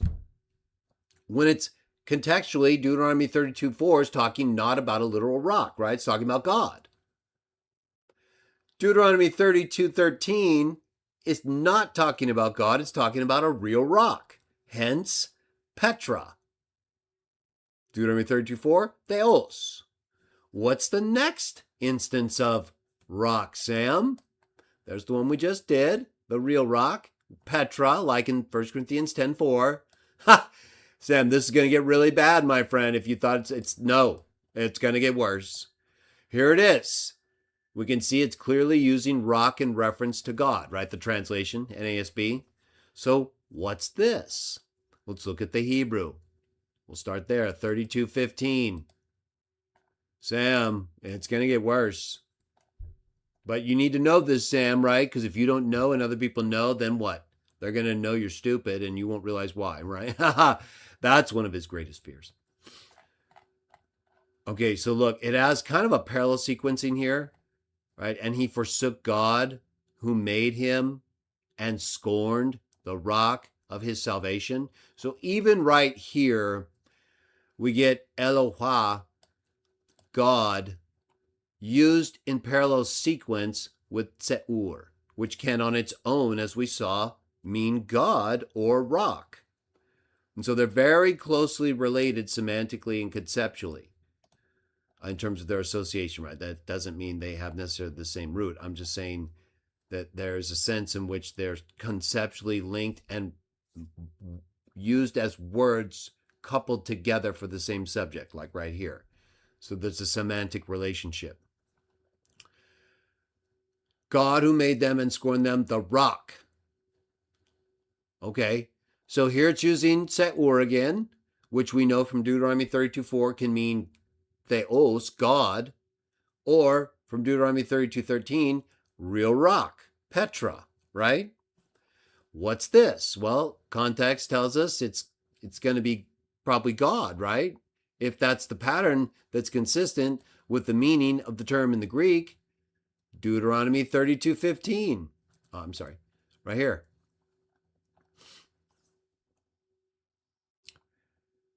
And there it is.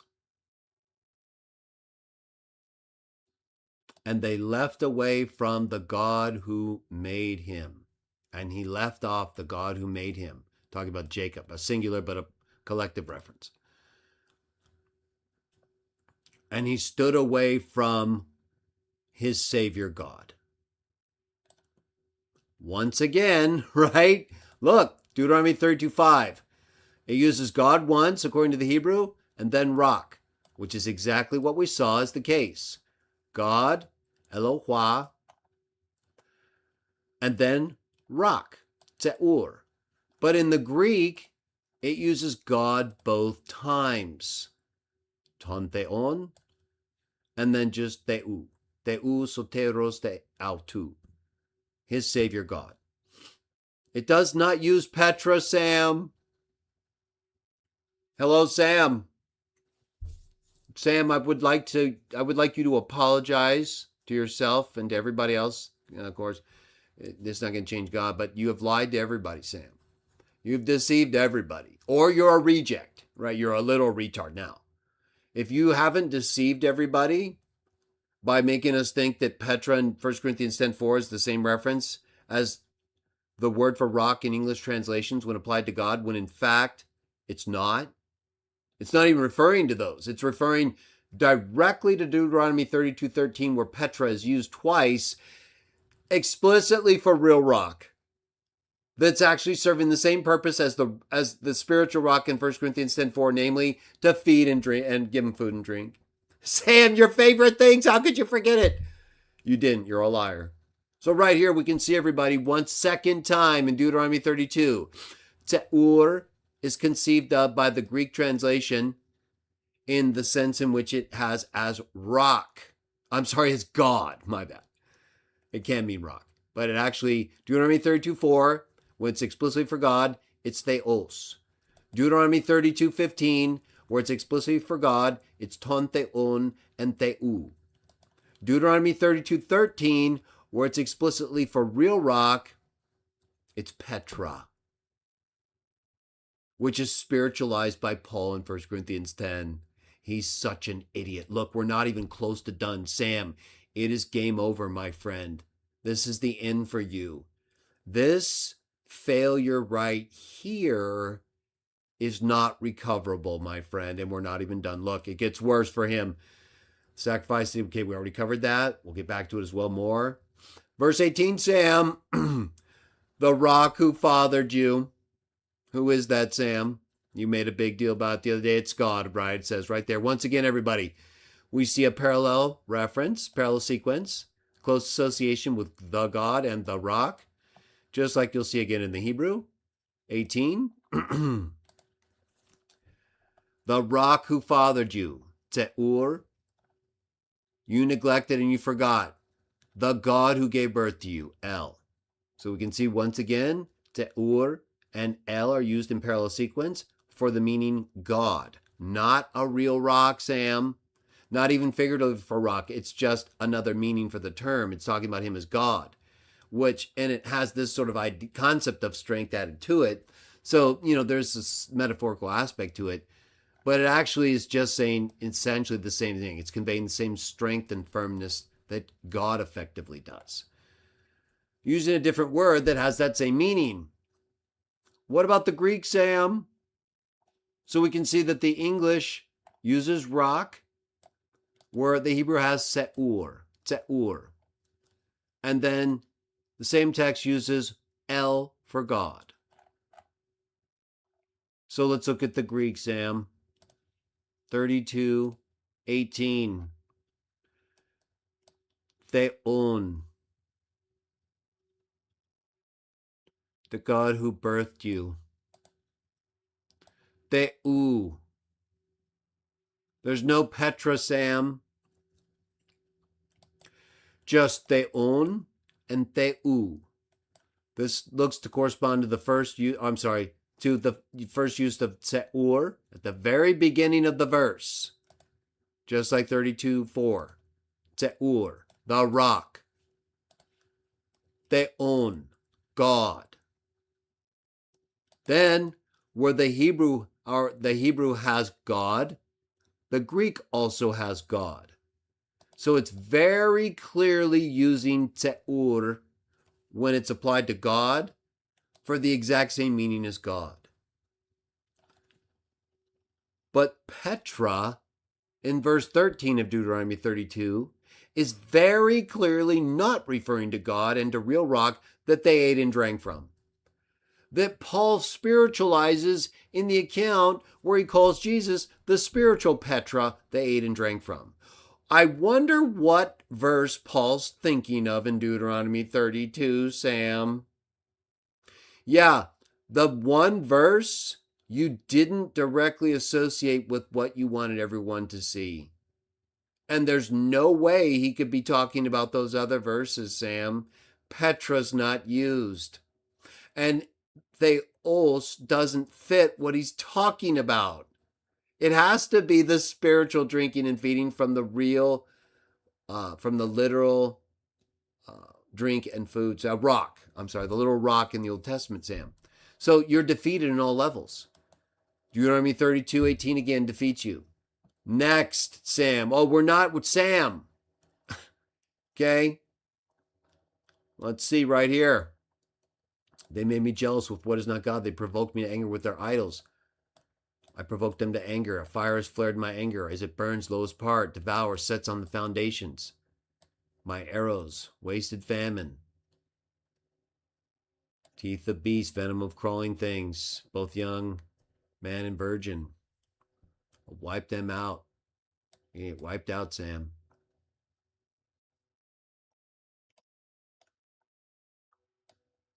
Oh, don't worry. There's more coming, everyone. Here it is. Verse 30. How could one chase 1,000 and two put 10,000 to flight unless their rock has sold them and the Lord has given them up? Look at verse 31. Indeed, their rock, meaning not Yahweh, is not like our rock. Even our enemies themselves judge this. They know, right? So he's again comparing the gods of the nations with himself. He's saying their rock is different from him as our rock. Verse 30, their rock sold them. The Lord gave them up. The one who gave a chase, right? Their rock sold them. So it's again referring, I don't know about this capitalization of this rock here in verse 30. It's a little ambiguous as to whether that's Yahweh or not. This is clearly Yahweh who gave them up, but it could be that their rock here refers to the rock that's not like Yahweh here, that's lowercased, and that sold them, that gave them up to chase. Maybe not gave them up is the right word here, but let them down, basically. Sold them, and then Yahweh also gave them up so that they would not be saved. So there's a little ambiguity here, but here it's very clear, right? Look at the Greek, everybody, of 30 and 31. This is going to blow your mind. This is going to blow your mind. If I haven't convinced you by now that tseur can mean actual literal rock, like Petra in Greek, and God, like theos, right? I believe 32 and I think it was 15 or 18 or both do that. But look at 30 and 31. You can see right here, no Petra. I'm going to kind of speed things up a little bit. We have hotheos and we have kyrios. And then in verse 31, we have hotheos, right? Hotiuk estin os ho theos hemon, right? Because not is as the God of us. Hoi the oiaton, the gods of them. Right there, you not only have hotheos, used to translate Teur, right? Because verse 30, it's their rock. The Hebrew, verse 30,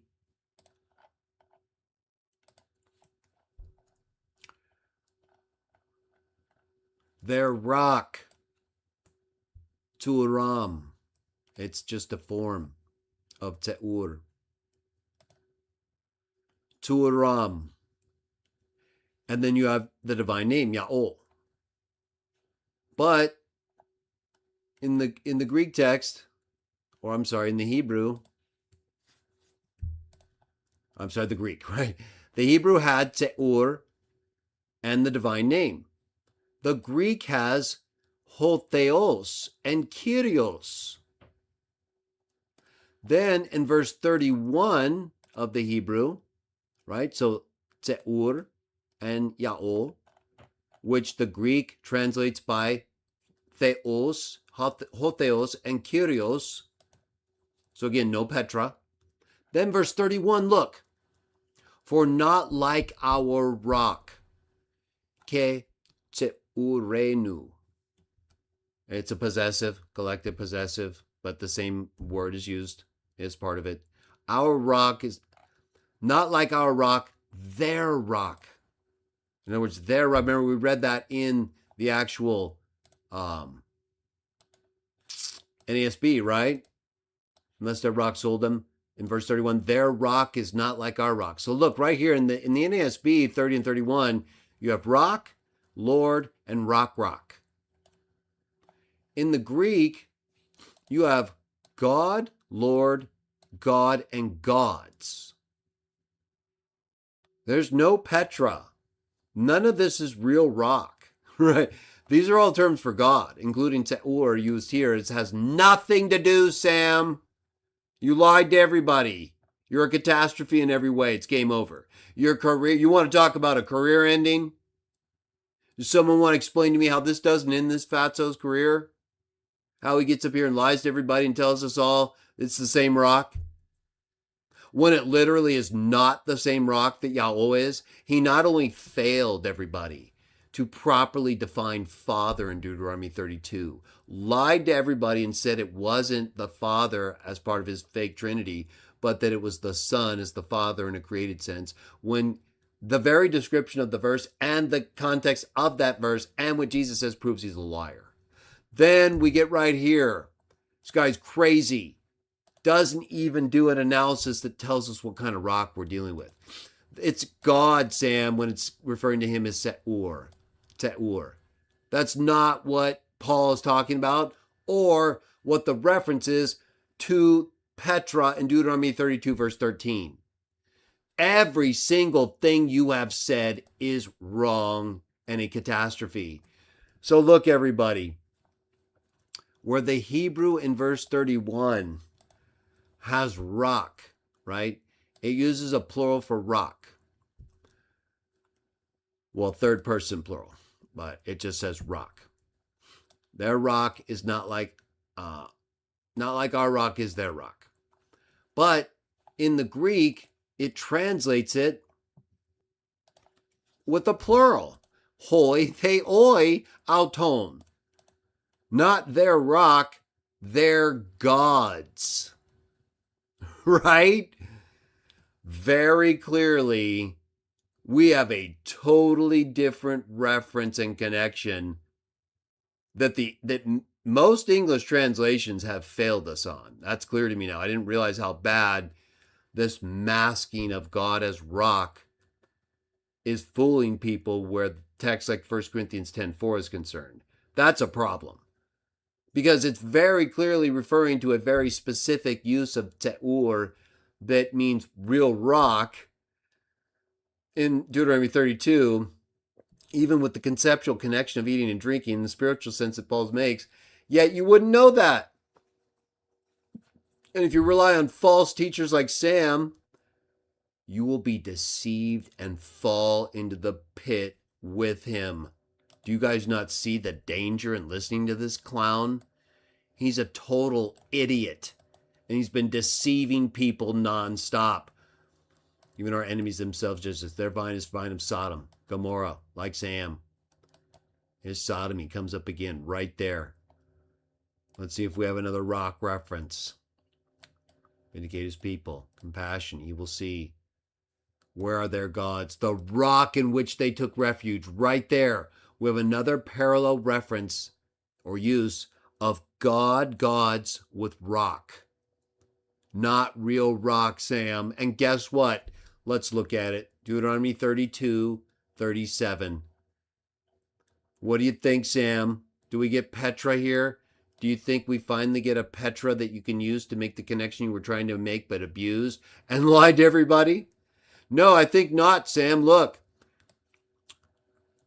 And he said, Lord, kai epen Kyrios pu eisen hoite oialton. Where are their gods? The gods of them. Where's their rock, Sam? That's what the English says. Well, actually, the first part, right, says, where are their gods? Okay, so that's consistent. But the rest does not provide a translation with Petra. So it just says, where are their gods, Sam? It does not use Petra or a form of rock at all related to 1 Corinthians 10:4. But we wanted to check. Let's see if the Hebrew does. Deuteronomy 32:37. So we know the Greek only uses their gods. He will say, where are their gods? Elohimao. The rock they took refuge in. So the Hebrew does use both terms, Te'ur and the plural for gods. And that's what the English is, of course, translating. So again, no Petra, Sam. No use of Petra when we have Te'ur used for God here, Sam. Oh, and since I have that up, look, I have this here because this is Deuteronomy 8:15.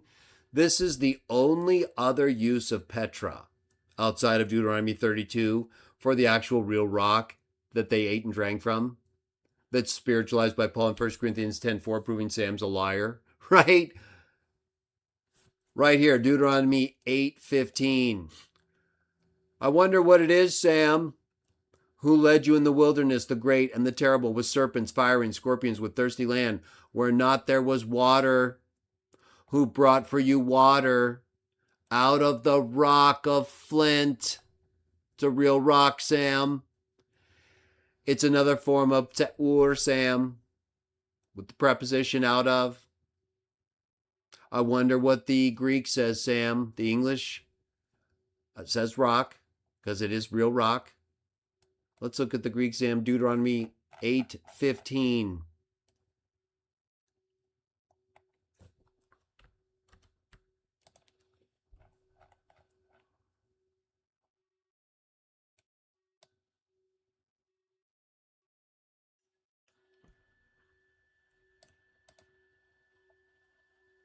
Sam, right there. Ek Petros. Sam.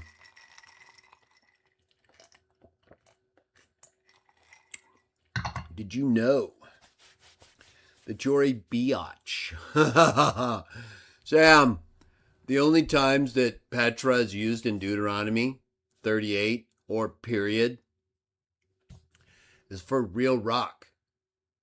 The kind that Paul is literally spiritualizing from both of these accounts in Deuteronomy, where the literal rock is being used for food and drink.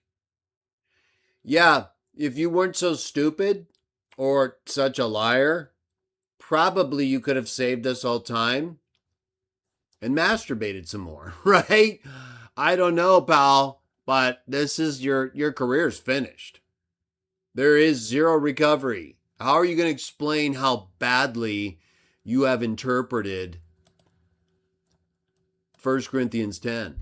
Exactly how are you going to recover this, Sam, when Petra, the very term used here, that you lied to everyone and said is the same description of God in Deuteronomy 32 isn't. What are you going to do now, Sam? When it literally is only used of real rock that Paul is literally spiritualizing from the exact same type of context as food and drink that's totally different from every single other use of that term for God as a rock, Tzeur, in Deuteronomy. Yeah, and the only other time Petrus uses translation, 8:15, real rock. And in fact, that same real rock that's spiritualized by Paul in 1 Corinthians 10, Sam, do you think Paul's stupid? Do you think he knew what Petra means, Sam? Do you think he knew that you're a biatch? I'm going to say yes. After all the kind of people he had to deal with, when I explain what we had, he's probably going to be like, wow, I didn't think it could get any worse, but it did. Glad I wasn't there, right? Yeah, because then he'd be faced with Sam Shamoun, right? We need Sam Shamoun to tell us that Petra in 1 Corinthians 10:4 identifies Jesus as the rock of Deuteronomy 32, even though that's exactly what isn't done and the exact opposite of what Paul does, because he knows exactly the terms used. And the terms he used for Jesus right here are only used of real rock, Sam. You want to explain yourself or masturbate? Right. I bet that's a tough decision, right? He'll do the second one and then lie. Either way, yeah. Let's see if there's any more before we give Sam a little send off. Bye bye, Sam. Bye bye. Nice career of lying and being a pervert, right? This is the end, Sam. If anyone fails to see how stupid you are after seeing this, how badly you failed to explain 1 Corinthians 10 and like blatant lying, right? Just absolute catastrophe. Let's see if we got any more rock stuff here, though.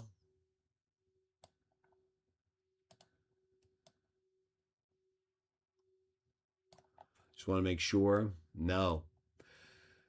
Yeah, and then, of course, Moses goes on. It talks about him dying, of course, in Deuteronomy as well, and how Jude refers to this account and proves that Michael's the angel of Yahweh, Sam. I know you're stupid, but hey, it's all right here.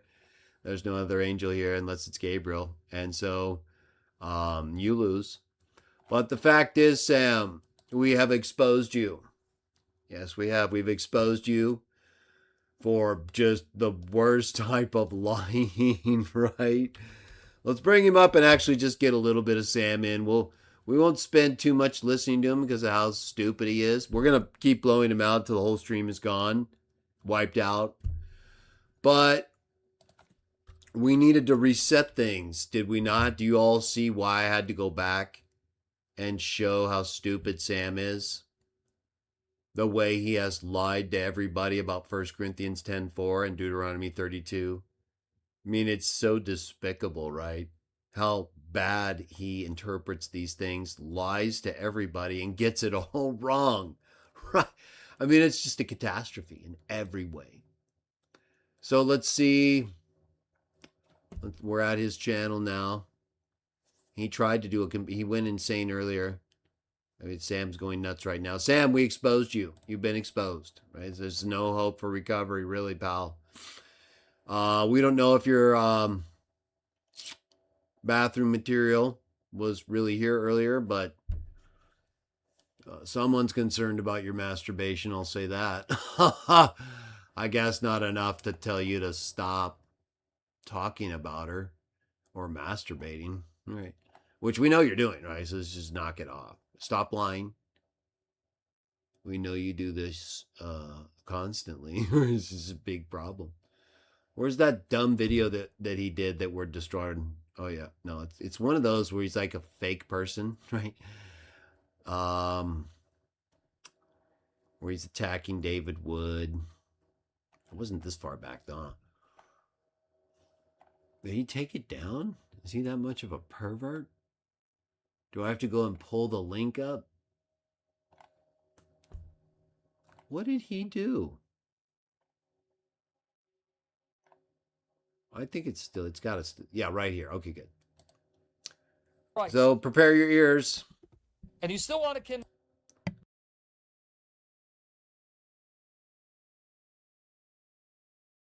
Hang on 1 second.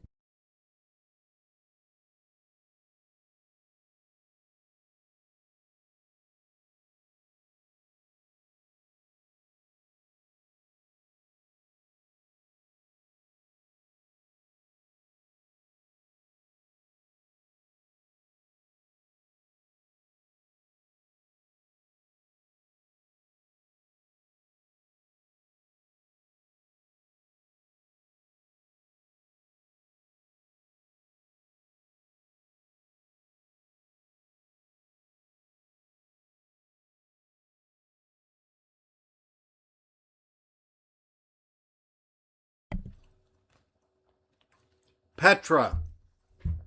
So everybody, the next time you're anywhere near Sam, I want you to say that word. Petra. Okay? He'll know immediately that you're aware that he was exposed. Okay? He was exposed in like one of the worst ways because he loves that text.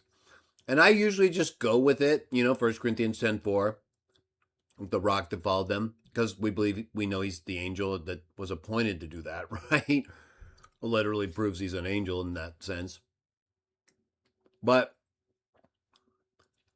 when he started to get into this whole rock thing with Bart Ehrman, like he's been doing, I thought, well, let me just see what's really going on with this rock here. Like exactly what's the sense, in the Hebrew and the Greek. And then I realized it's not even using the same word for God that's using for Jesus, or that's contextually related to exactly what Paul's talking about, right? Literal rock, Sam, like what's in your brain, unless you substitute that for a turd. Either way.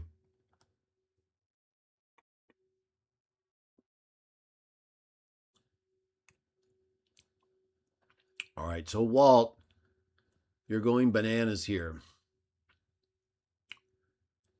You're distracting people, Walt. You're clearly not here to provide any kind of association. I gave you a chance. People hammered you into oblivion, but now you're just stupid. So bye-bye, Walt. Bye-bye. Bye-bye. So sad, but not sad. Bye-bye. Walt is gone. He sodomized himself publicly. Terrible, Walt. You should be ashamed of yourself. Right? All right, let's go to the blimp. Let's listen to Sam for a minute. If you can take it, right? He's right there. Look, he's literally in 1 Corinthians 10, where we left him last time, fully soiled in his underwear, as he's lying to everybody about this text. I had to basically spend this whole show resetting his lies, right? So that he can't get away with them.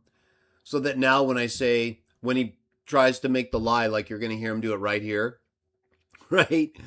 After what we just read, listen to what this guy says, right? Listen to how badly he blows it. And then we'll wrap it up here in like maybe another 10, 15 minutes. Well, I'll be back tomorrow, right? It's an everyday thing, everybody. I'm having so much fun. So much to expose him.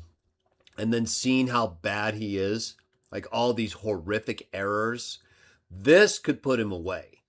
Because I'm going to put him away. I'm going to blow it. See, from now on, he's on record. He's permanently destroyed misusing 1 Corinthians 10:4. Listen. convince me Jesus is not Yahweh?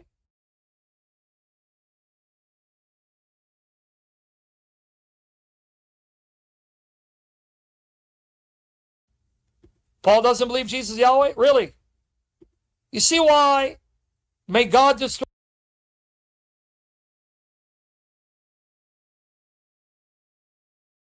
Let's just go back a little bit and let him make that connection that is disproven by what we just did. Listen. Made them jealous with strange gods, with abominations they provoked them to anger. Love you, Kitty.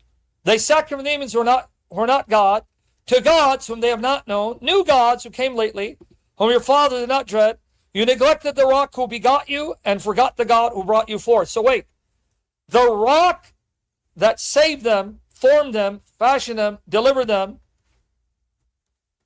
is God. And who is this God? Yahweh.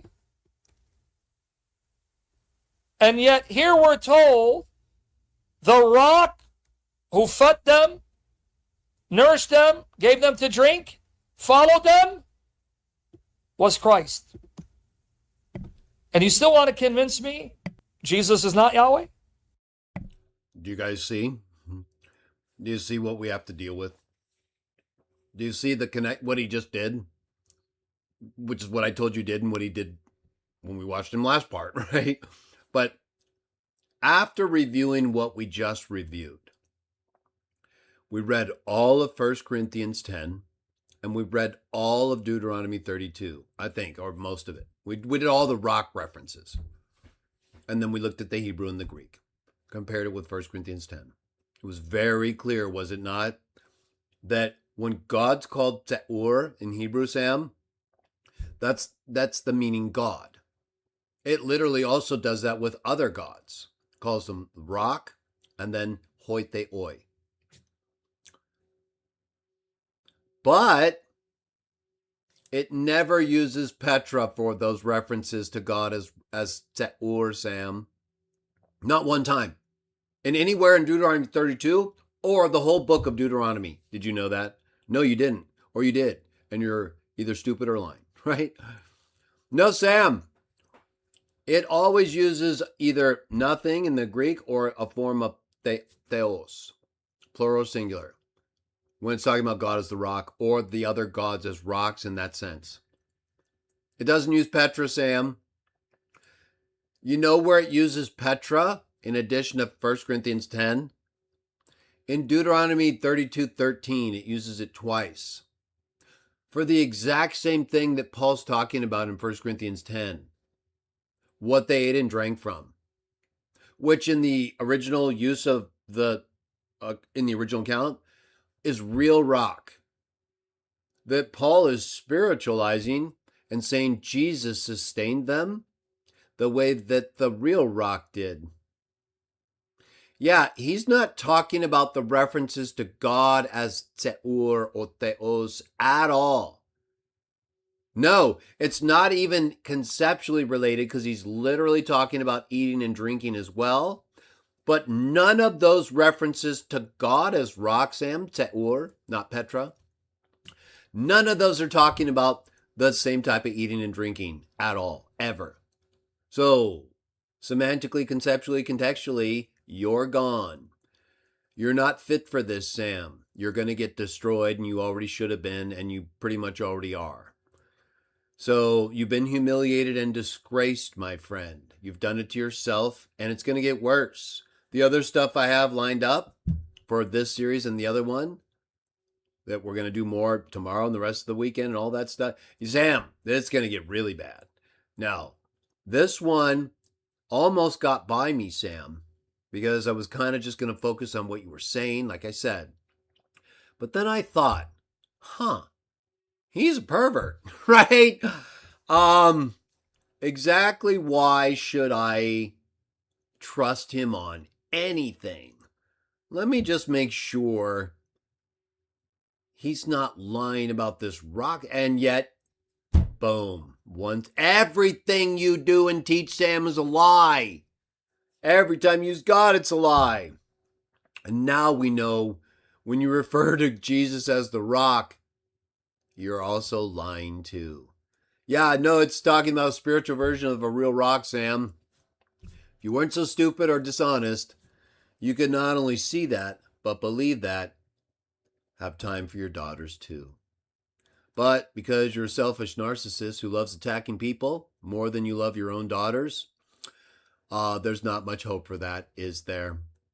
So we're going to leave it there, everybody, because it was necessary for me to do this so that his lies from the prior parts where we gave him the benefit of the doubt on rock are now undone, right? And we can proceed forward tomorrow, right where we left him off, And every time he makes the same lie about 1 Corinthians 10:4 and the rock there, and the rock rocks in Deuteronomy 32, and the whole book, we'll just pounce on him, expose him, point out we already showed he's a liar, see part 4, and then proceed with the rest of everything else he said. So this was a little bit of a diversion, but totally related to the subject and necessary because of his perversion. Okay, I had to unwind this lie he's been telling and absolutely wipe it out. So now that that's been done, everyone, I want to wish you all a wonderful evening. If you didn't get to listen to the whole show, I hope you do. And I will be back tomorrow for part 5. I want to try to finish this first video off.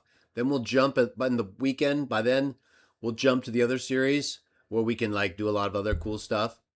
So until then, may Jah bless you and have a good evening.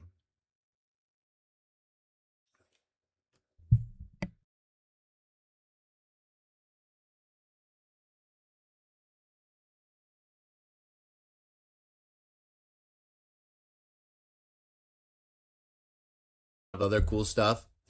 So until then, may Jah bless you